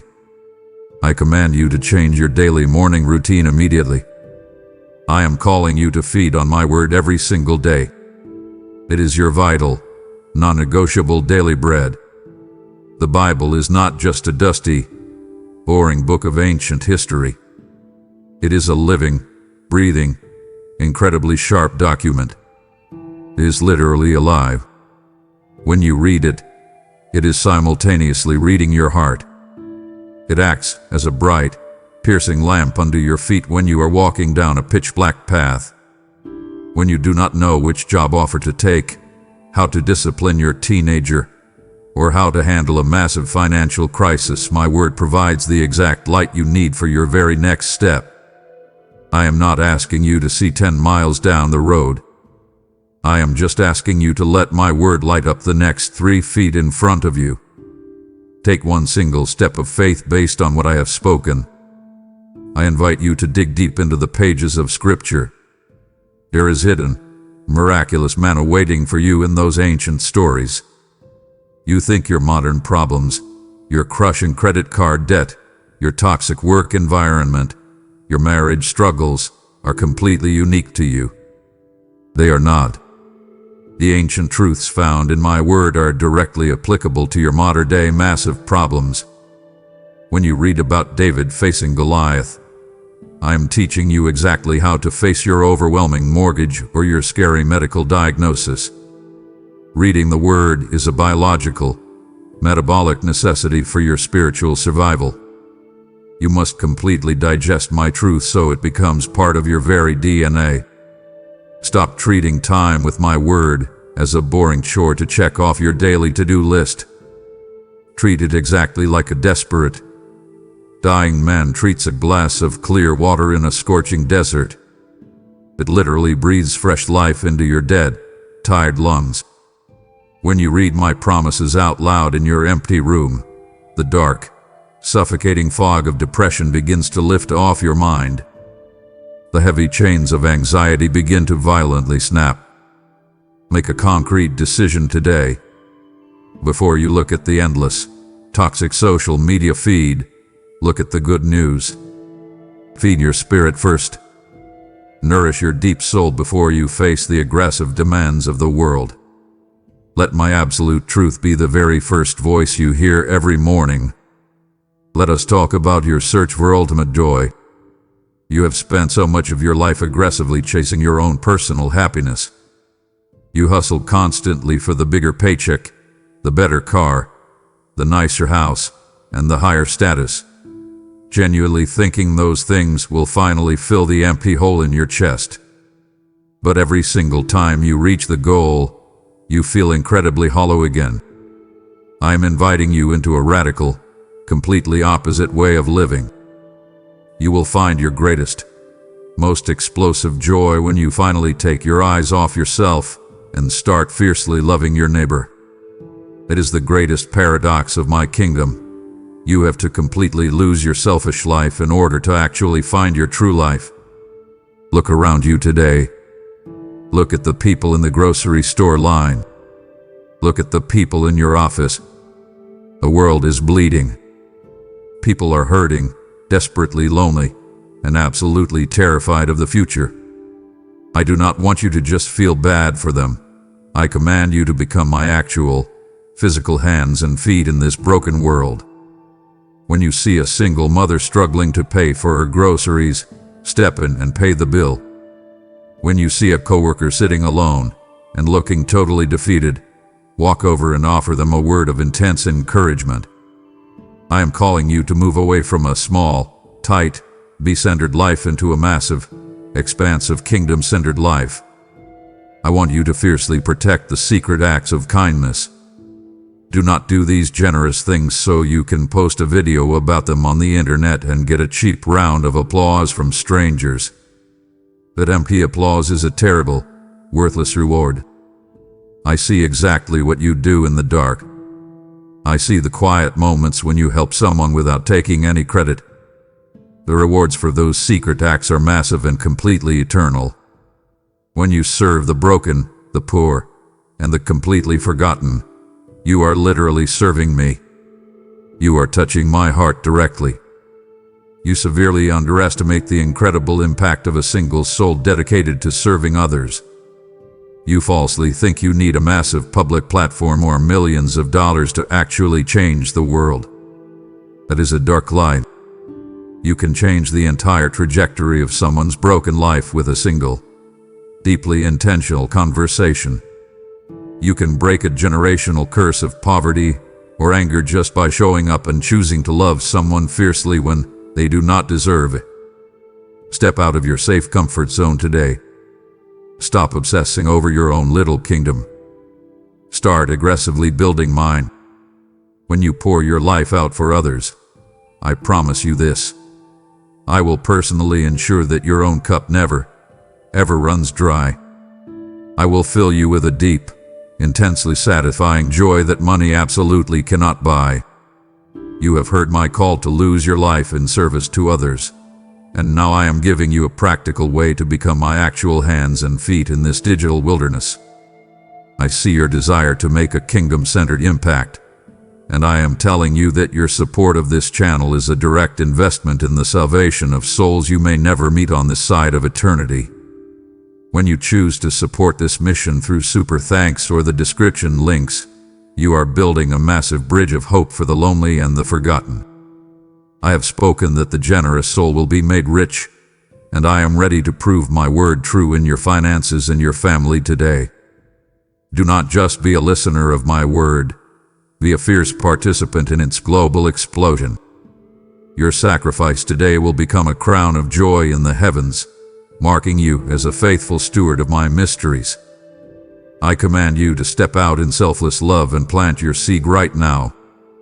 We are standing on holy ground together, and I implore you not to walk away and leave my heart heavy with the words I have yet to speak into your spirit.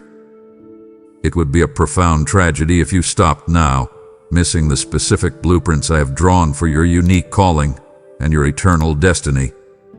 I have searched the entire earth for a heart like yours, and it would wound my spirit to see you go back to a small, empty life when I am ready to crown you with a purpose that will shake the very foundations of the world. Stand up tall right now and look at the path stretching out in front of you. I have a highly specific, totally unique assignment with your exact name written all over it. You were not created to just wake up, pay bills, survive the weekend, and eventually die. You were born for a massive, eternal purpose. I see you constantly looking sideways, comparing your quiet, difficult path to the loud, flashy paths of other people. You watch their instant success on your phone, and you feel a deep, burning sense of failure in your stomach. Stop doing that immediately. The absolute danger of comparison is that it completely paralyzes your own progress. You cannot run your unique race while staring directly at someone else's lane. You will trip and fall hard onto the pavement. I command you to bravely step into the specific assignment I have given you. It requires brutal, fierce courage to step into the complete unknown. You constantly ask me for a detailed, step-by-step map for the next 10 years of your life before you take a single step forward. I do not give detailed maps. I give a compass, and I am that compass. You must step forward in radical faith, even when your hands are shaking, your knees are weak, and your heart is beating completely out of your chest. There is a powerful, undeniable partnership between my supernatural power and your daily, practical obedience. I will supply the heavy lifting, but you must aggressively take the physical steps. You constantly ask me for a massive, global platform. You want to do the great, famous things that everyone sees. But I am deeply watching how you handle the very small, completely hidden things. Are you faithful when absolutely no one is watching you? Do you do your mundane, boring job with intense, fierce excellence? Do you love your family fiercely when you are completely exhausted at the end of a long day? You must prove yourself fiercely faithful in the very small things before I will ever trust you with the massive things. The small, quiet steps of daily obedience are exactly what build the heavy, solid foundation for your great calling. There is an unmatched, profound fulfillment found in doing exactly what you were born to do. When you finally align your daily actions with my divine calling, the heavy friction of your life disappears. Even when the physical work is brutally hard, your inner soul feels incredibly light. Do not let the dark fear of failure keep you sitting safely on the sidelines of your own life. Do not let the loud, mocking voices of your critics stop you from stepping into the arena. I am the one who called you. I am the one who equips you. I am the one who fully sustains you. Walk boldly into your calling today. Stop hiding your massive potential from the world. The world desperately needs the exact, unique gift I placed inside of you. Step directly into the light and do what you were born for. Look at the way you pray right now. Be honest with me. Most days you treat me like a massive, cosmic vending machine. You rush into my presence, completely panicked, drop a quick list of urgent demands into my lap, and immediately run back out into the chaos of your day. You ask me to instantly fix your empty bank account, heal your sick body, and change your difficult spouse. And then you sprint out the door before I even have a chance to answer you. I am commanding you to completely change how you approach me today. I do not want to be just an emergency hotline you only call when your life is violently falling apart. I want a true, intimate, daily two-way conversation with you. Pull up a chair. Sit across the table from me. Pour your coffee and let us actually talk. I invite you into the incredible, deep intimacy of calling me Abba, Father. You do not need to use fancy, religious, outdated words to impress me. I am not grading your grammar or judging your theology. I want you to speak to me plainly, exactly like you would speak to a deeply trusted friend sitting right next to you on the couch. Tell me about the frustrating, unfair conversation you had with your boss. Tell me why your chest feels so tight and heavy when you look at your credit card statement. Tell me about the deep, secret fear that you are somehow failing your children. I want to hear all of it. Moving beyond a simple wish list means you actually invite me into the messy, unglamorous details of your ordinary Tuesday. There is a fierce, relentless persistence required in prayer to see massive mountains actually move. I see you pray for a massive breakthrough on a Monday, and when it does not instantly happen by Wednesday, you completely give up. You throw your hands in the air, walk away, and assume I'm ignoring you. Stop quitting so easily. I command you to keep knocking on the door. Keep asking. Keep aggressively bringing that broken relationship or that terrifying medical diagnosis back to my throne. Your persistent prayers are literally shifting the invisible spiritual atmosphere around you, even if your physical eyes cannot see the hard evidence yet. You are storing up a heavy weight of glory every single time you refuse to give up on a prayer. But here is the most crucial part of this discipline. You must urgently learn to listen just as much as you speak. You cannot have a real relationship with someone if you are the only one talking. After you pour out your heavy, exhausted heart, I invite you to close your mouth, close your eyes, and just sit in the silence with me. Do not look at your phone. Do not look at the clock. Just wait for my response. It is in those quiet, breathless moments that the powerful atmosphere of heaven directly invades your earthly living room. I will drop a sudden, clear thought into your mind. I will give you a profound, unnatural peace about a situation that was terrifying you an hour ago.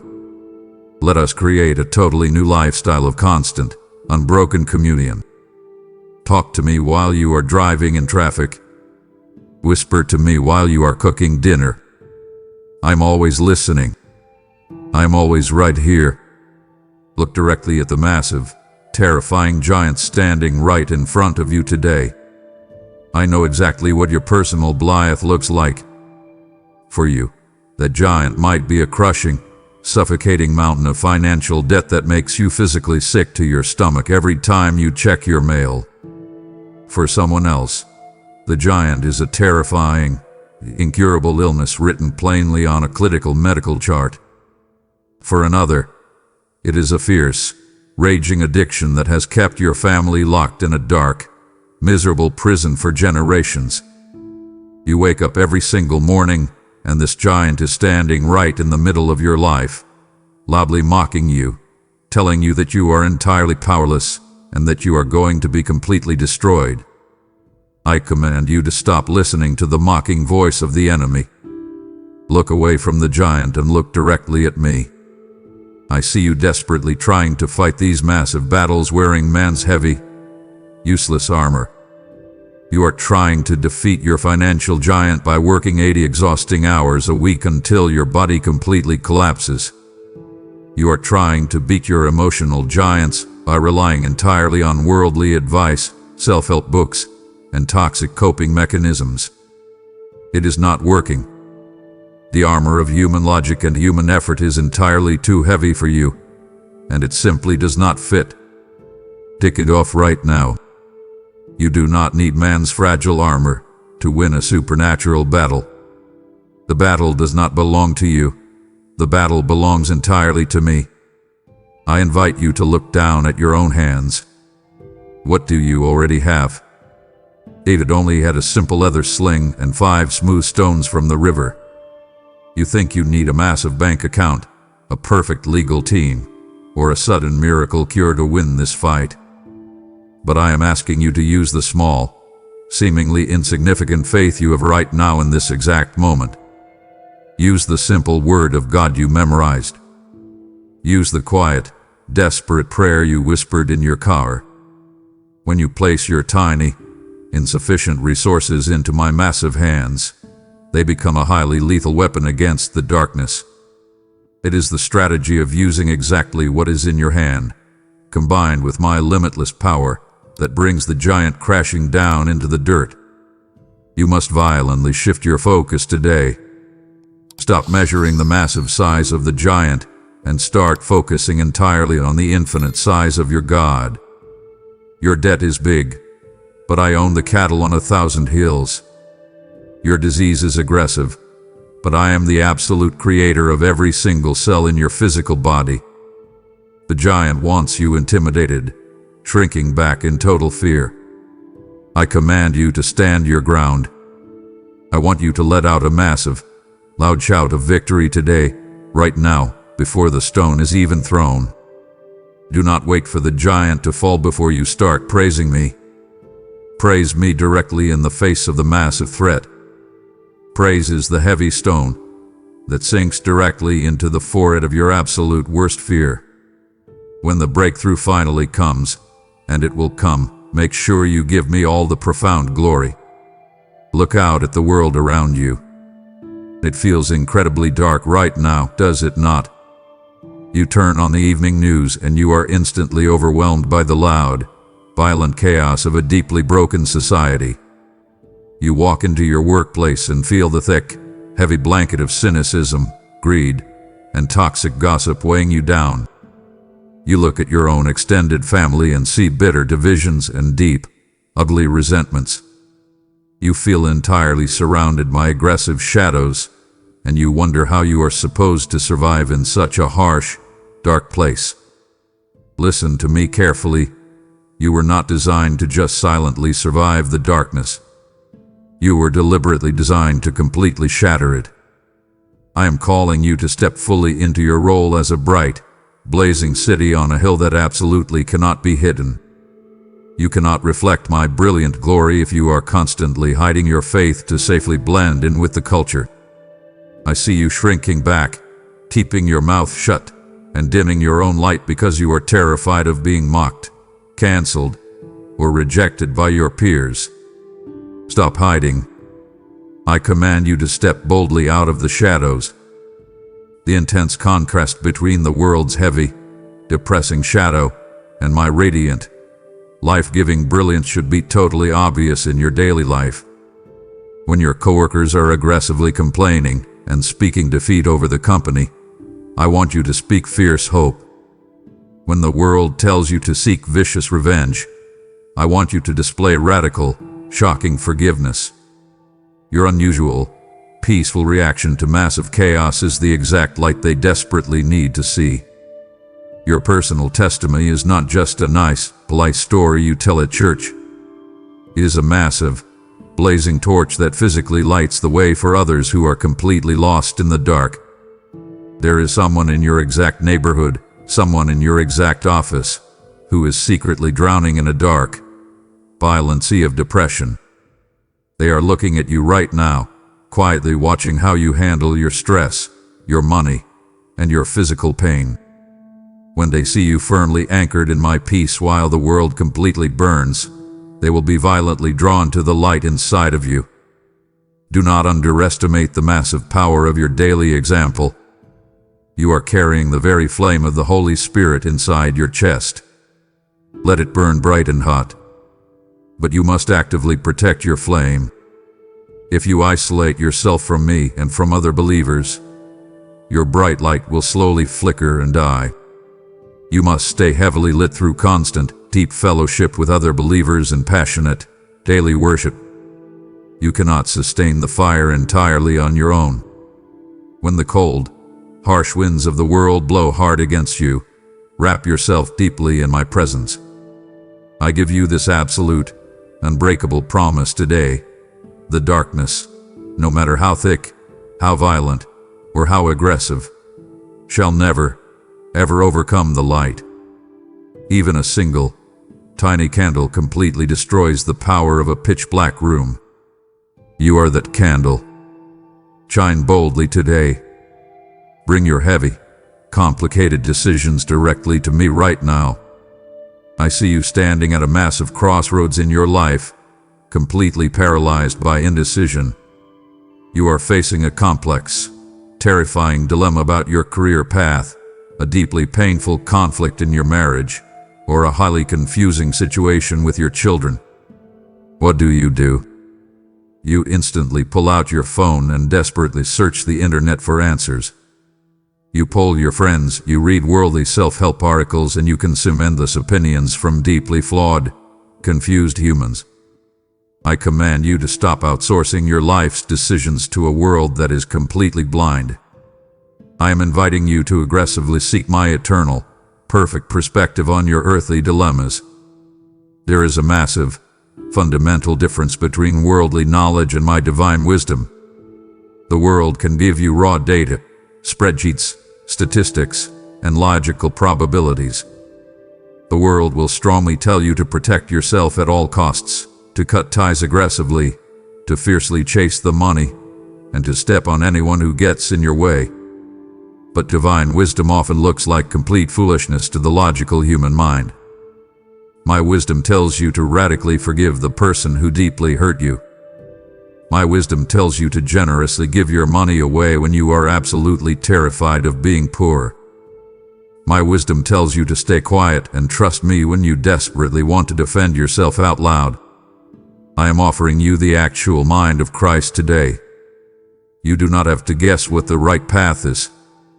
I invite you to ask me for wisdom right now in this exact moment. My word strongly promises that if you lack wisdom, you should boldly ask me, and I will give it to you liberally, generously, and without any reproach. I will not make you feel stupid for asking. I will not shame you for being confused or lost. I am a father who loves to guide his precious child. But you must ask in fierce faith, fully expecting me to answer, and fully prepared to obey the direction I give, even if it completely contradicts your original, comfortable plan. Applying my wisdom to your daily decisions will literally save you from years of brutal, unnecessary heartbreak and massive financial ruin. I am granting you sharp, spiritual discernment today. This is the supernatural ability to see directly behind the heavy, deceptive veil of outward appearances. When a shiny, attractive opportunity presents itself, discernment will give you a quiet, uneasy check in your spirit if it is secretly a dangerous trap. When someone speaks smooth, flattering words to you, discernment will reveal their hidden, toxic motives. I want you to live a solid life of deep prudence and godly insight. Stop rushing into massive commitments completely blind. Pause. Take a deep, physical breath. Bring the contract, the relationship, and the opportunity directly to my throne. Let my perfect light expose what is hidden in the dark, and let my absolute wisdom guide your every single step. I have granted you the wisdom of the heavens to navigate your earthly storms, and now I am calling you to use that discernment to invest in what truly lasts forever. Worldly wealth is a passing shadow, but a seed sown into the spreading of my eternal word is a treasure that will never, ever fade away. I am inviting you to use the resources I have placed in your hands to fuel this lighthouse, ensuring that my light continues to shatter the darkness in every corner of the earth. By joining our membership or giving through the PayPal link, you are aligning your treasure with my heart and securing a spiritual inheritance for generations to come. I promise to sharpen your discernment and protect your storehouse from the devourer because you have honored my mission. This is a prophetic moment of alignment. Do not let the enemy whisper excuses of later into your ear. I command you to move with godly wisdom and support this work immediately. My beloved, my heart yearns for you to stay until the very end, for it would be a source of divine sorrow to see you face the coming storms without the final pieces of armor I am trying to give you. I am whispering the secrets of the heavens directly into your ear, and it would grieve me to see you trade my eternal wisdom for the hollow opinions of man simply because you couldn't wait a few more moments. We are so close to the finish line of this encounter, Do not forsake my presence now, for the most powerful revelations of my restorative power are still waiting to be poured into your heart. Look at the calendar. Look at the ticking clock. I see the heavy, bitter tears you cry over the years you strongly believe are completely wasted and permanently gone. You look back at a dark decade lost to a toxic addiction, 5 exhausting years wasted in a highly abusive relationship, or an entire career path that ended in complete, humiliating failure. You sit in the dirty ashes of your own mistakes, feeling heavily burdened by immense regret, genuinely believing that the best parts of your life are totally over.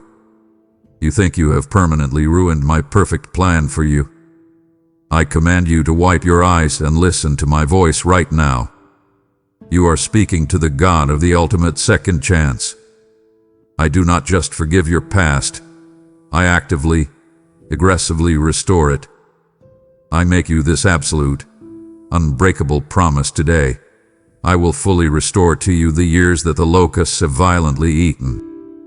The world tells you that time is a linear, unforgiving master, and that once a day is completely gone, you can never get it back. But I am the creator of time itself. I can do more in your life in 6 short months of total obedience than you could ever achieve in 20 long years of exhausting human hustle. I am reaching down into the dirty, gray ashes of your broken dreams, your failed marriage, and your massive financial mistakes, and I am pulling out profound, breathtaking beauty. Nothing is ever wasted in my economy. Even your darkest, ugliest failures are being completely repurposed right now to build a massive, heavy foundation for your brilliant future. Bring your severely broken relationships to me right now. Bring the estranged child, the bitter sibling, and the totally shattered trust. You look at the deep damage, and you think it is far too broken to ever be glued back together. But I specialize in impossible, miraculous resurrections. I breathe fresh, warm life into completely dead, dry bones. I am going to bring a supernatural restoration that will absolutely shock you and everyone around you. But you must actively participate in this miracle. You must let go of your harsh, stubborn pride. You must be willing to make the difficult phone call, offer the painful apology, and extend the radical forgiveness I showed you. Understand the deeply multiplicative nature of my restorative power. When I restore something, I do not just softly bring it back to its original, fragile state. I make it exponentially stronger, richer, and more fiercely resilient than it was before the damage even occurred. Stop living in the depressing graveyard of your past mistakes. I command you to take off those heavy, dark mourning clothes. Step boldly out of the tomb. I am calling you to walk forward into the complete newness of life. The road ahead of you is bright, clear, and totally redeemed. Take my hand, leave the ashes behind, and watch how quickly I rebuild your entire world. Look at the heavy walls you have built around yourself. You are walking down this narrow, difficult road of life completely alone, and you falsely believe that isolation is keeping you safe. You have been deeply hurt by other people in the past. You trusted friends who betrayed you. You poured your heart into communities that rejected you, and you experienced deep disappointment from people who claimed to represent me. Because of that brutal pain, you have completely withdrawn. You sit alone in your house, watching services on a screen, keeping your head down at work, and aggressively avoiding any real, messy human connection. I command you to tear down those heavy walls of isolation today. I never designed you to fight a massive spiritual war all by yourself. I want you to deeply understand the explosive power of 2 or more people gathered in my name. When you try to survive alone, you are like a single, glowing piece of coal pulled out of a hot fire and set on the cold ground. It might glow brightly for a few minutes, but the cold air will quickly turn it into a dead, gray rock. But when you push that coal back into the pile with other burning coals, the fire instantly roars back to life. You desperately need the heat of other believers. You need iron that violently sharpens iron. When you are standing in a totally dark room of depression, you need someone else holding a bright torch to help you find the door. Stop trying to prove how independent and strong you are. I command you to reach out and find a community. It will be messy. It will be incredibly uncomfortable at times. People will frustrate you because people are deeply flawed, but I am specifically using their flaws to completely smooth out your own rough edges. The church is not a perfect museum for spotless saints. It is a loud, crowded hospital for deeply broken people who are all trying to heal together. Find your place in the living body. Support the weak person sitting next to you, and boldly allow them to support you when your own knees buckle. There is an unbreakable, supernatural protection found in a threefold cord. You, your trusted friend, and my Holy Spirit braided tightly together absolutely cannot be easily broken by the enemy. When the enemy attacks a lone sheep, it is a quick, easy victory. When he attacks a solid, tightly locked flock, he is completely crushed. I invite you to make the incredibly terrifying choice to trust again. Invite someone over for a simple cup of coffee. Send the text message. Confess your silent, solitary struggles to someone who can actually pray for you in person. Break the dark curse of loneliness in your life by fiercely becoming the exact friend that you are desperately waiting to find. Look out at the massive field of your daily life. I want you to completely change how you view your ordinary, frustrating routine. You wake up every morning, drive the exact same commute, sit at the exact same desk, and deal with the exact same difficult people. You feel like you are just running on a fast treadmill, exhausting yourself, but going absolutely nowhere. I command you to stop viewing your life as a pointless trap. You are not trapped, you are planted. You are standing in the middle of a massive season of planting, and you must urgently recognize the deep, eternal significance of the invisible seeds you are quietly sowing today. I see your massive frustration when you do not see instant results. You show radical kindness to a bitter coworker, and they insult you anyway. You pray deeply for a wayward child, and they run completely in the opposite direction. You work fiercely hard at your job, and someone else gets the promotion. You want to throw your hands up and entirely quit. Listen to me.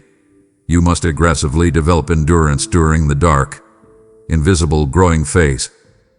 When you plant a tiny apple seed in the dirt, you do not come back the next morning expecting to pick a massive, ripe apple. The seed has to break apart in the pitch-black dirt. It has to grow a deep, solid root system before it ever pushes a tiny green leaf above the soil. Do not dig up your seed just to check if it is growing. Trust the dark dirt. Trust my invisible process. I command you to keep sharing the good news with those who are completely starved for hope. The world around you is incredibly hungry. They are trying to feed their desperate souls with temporary money, toxic relationships, and endless digital distractions. But they are starving to death. You carry the absolute bread of life inside your chest. Share it boldly. Be a dedicated laborer in the loud, crowded fields of your office building, your local grocery store, and your own dining room table. Here is an explosive, massive joy that comes from bringing a single, lost soul out of the dark cold and into my warm kingdom. Do not underestimate the eternal weight of your small, daily actions. That simple, encouraging text message you sent to a depressed friend yesterday, that was a massive seed. The patient, gentle tone you used with your angry spouse last night, that was a powerful seed. Keep planting. Keep watering the ground with your faithful prayers. The harvest time is absolutely coming. The fields are completely white and ready. Stay fully engaged in the dirt today, and I absolutely guarantee you will carry massive, joyful sheaves of wheat tomorrow. Lift your heavy head and look far beyond the horizon right now. You are entirely too focused on the dirt under your feet. I see the brutal, agonizing physical pain you live with every single day. I see your joints aching, your energy fading, and your body slowly breaking down as you get older. I know the massive, suffocating grief you carry from losing the people you love so deeply. You stand beside cold graves and your heart breaks into a million unfixable pieces. You look at the dark evening news and you are terrified by the wars, the sickness, and the sudden tragedies. I command you to violently shift your perspective right now. Do not let the temporary, passing trials of this short, broken life completely blind you to the massive, permanent reality of heaven. I am strongly reminding you today that this broken earth is absolutely not your final home. You are just passing through a short, dark tunnel. I have personally prepared a massive, brilliant place for you in my kingdom. It is not just a vague, cloudy idea. It is a solid, breathtaking reality. In my absolute presence, there are no hospital waiting rooms. There are no expensive pharmacies. There are no sudden phone calls in the middle of the night delivering terrifying news. I will personally take my hands and wipe every single hot, bitter tear from your tired eyes. I will permanently destroy the dark enemy of death. The heavy, sharp pain you are feeling right now will instantly vanish forever the second you step through my door. I want you to heavily anticipate the great reunion. You think the people you deeply love and lost are permanently gone. They are not. They are more alive right now than they ever were on this broken earth. You will absolutely see them again. I want you to start living your normal, daily life today with a massive eternal perspective. When you face a deeply frustrating problem at work, ask yourself if it will actually matter in 10,000 years. If it will not matter then, do not let it completely destroy your profound peace today. Keep your eyes fiercely locked on the eternal prize. The heavy, grueling race you are running right now requires massive endurance, but the finish line is brilliantly in sight.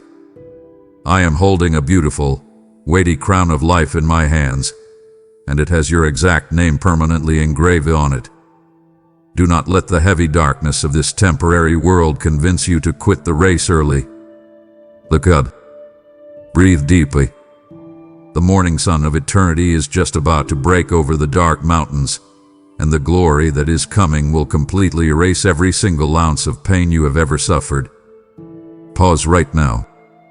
Take one more deep, slow breath. We have reached the end of this specific conversation, but we have not reached the end of our connection. I want to pull you close right now for a final, incredibly warm embrace. Can you feel the heavy weight lifting off your chest? Can you feel the tight muscles in your neck finally relaxing? I want you to fiercely remember everything I have spoken over you today.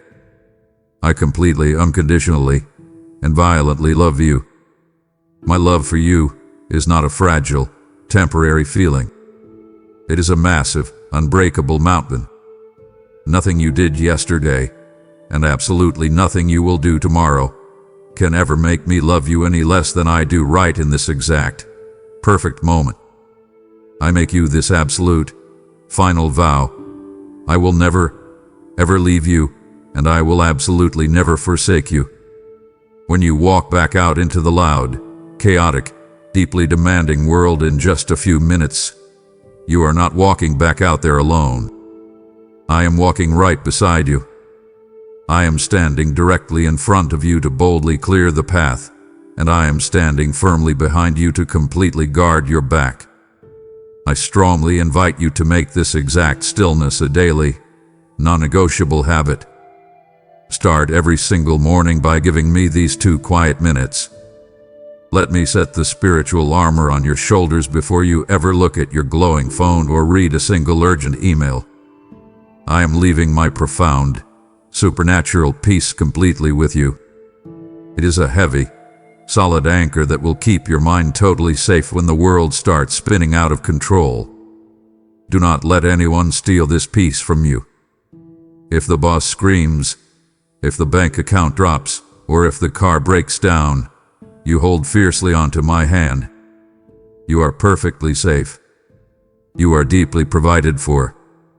You are totally known, perfectly understood, and intensely cherished by the Creator of the universe. I speak a final, massive benediction of aggressive grace and total favor over your life, over your family, and over your physical health right now. May your heavy burden stay permanently at my feet. May your dark path be violently illuminated by my burning light. Walk boldly into your day with your head held high, knowing exactly who you are and exactly whose you are. The heavy work is finished. The massive victory is completely secured. And it is incredibly, wonderfully good. Amen. As we conclude this intimate conversation, I want you to carry my peace not just in your heart, but in your actions as a partner in my great commission. I have promised to never leave you, and now I am asking you to never leave the mission of reaching the lost and the broken-hearted who have yet to hear my voice. I am calling you to seal this final embrace by sowing a seed of thanksgiving through Super Thanks, with the links provided below. Your support is the oil that keeps the lamp of this ministry burning bright for the millions who are still wandering in the cold night. I declare a final blessing of multiplication over your life, promising that your generosity will return to you pressed down, shaken together, and running over. You are part of my family, and your contribution ensures that every child of mine has a place at the table of my word. I command you to finish this encounter with a bold act of faith and give now. Do not let this sacred moment slip away into the noisy shadows of tomorrow. Seal this divine encounter right now. If you are finally ready to stop running and give me the time I have been pleading for, I invite you to make a bold, physical declaration of your faith. Go to the comments right now and fiercely type these exact words: Lord, I give you my 2 minutes, and I surrender my whole life. By typing those words, you are violently shattering the heavy chains of your daily anxiety and dropping a massive, unbreakable anchor of peace into your soul. Step out of the frantic chaos of this broken world, step completely into my waiting arms, and let our true conversation begin today. Amen.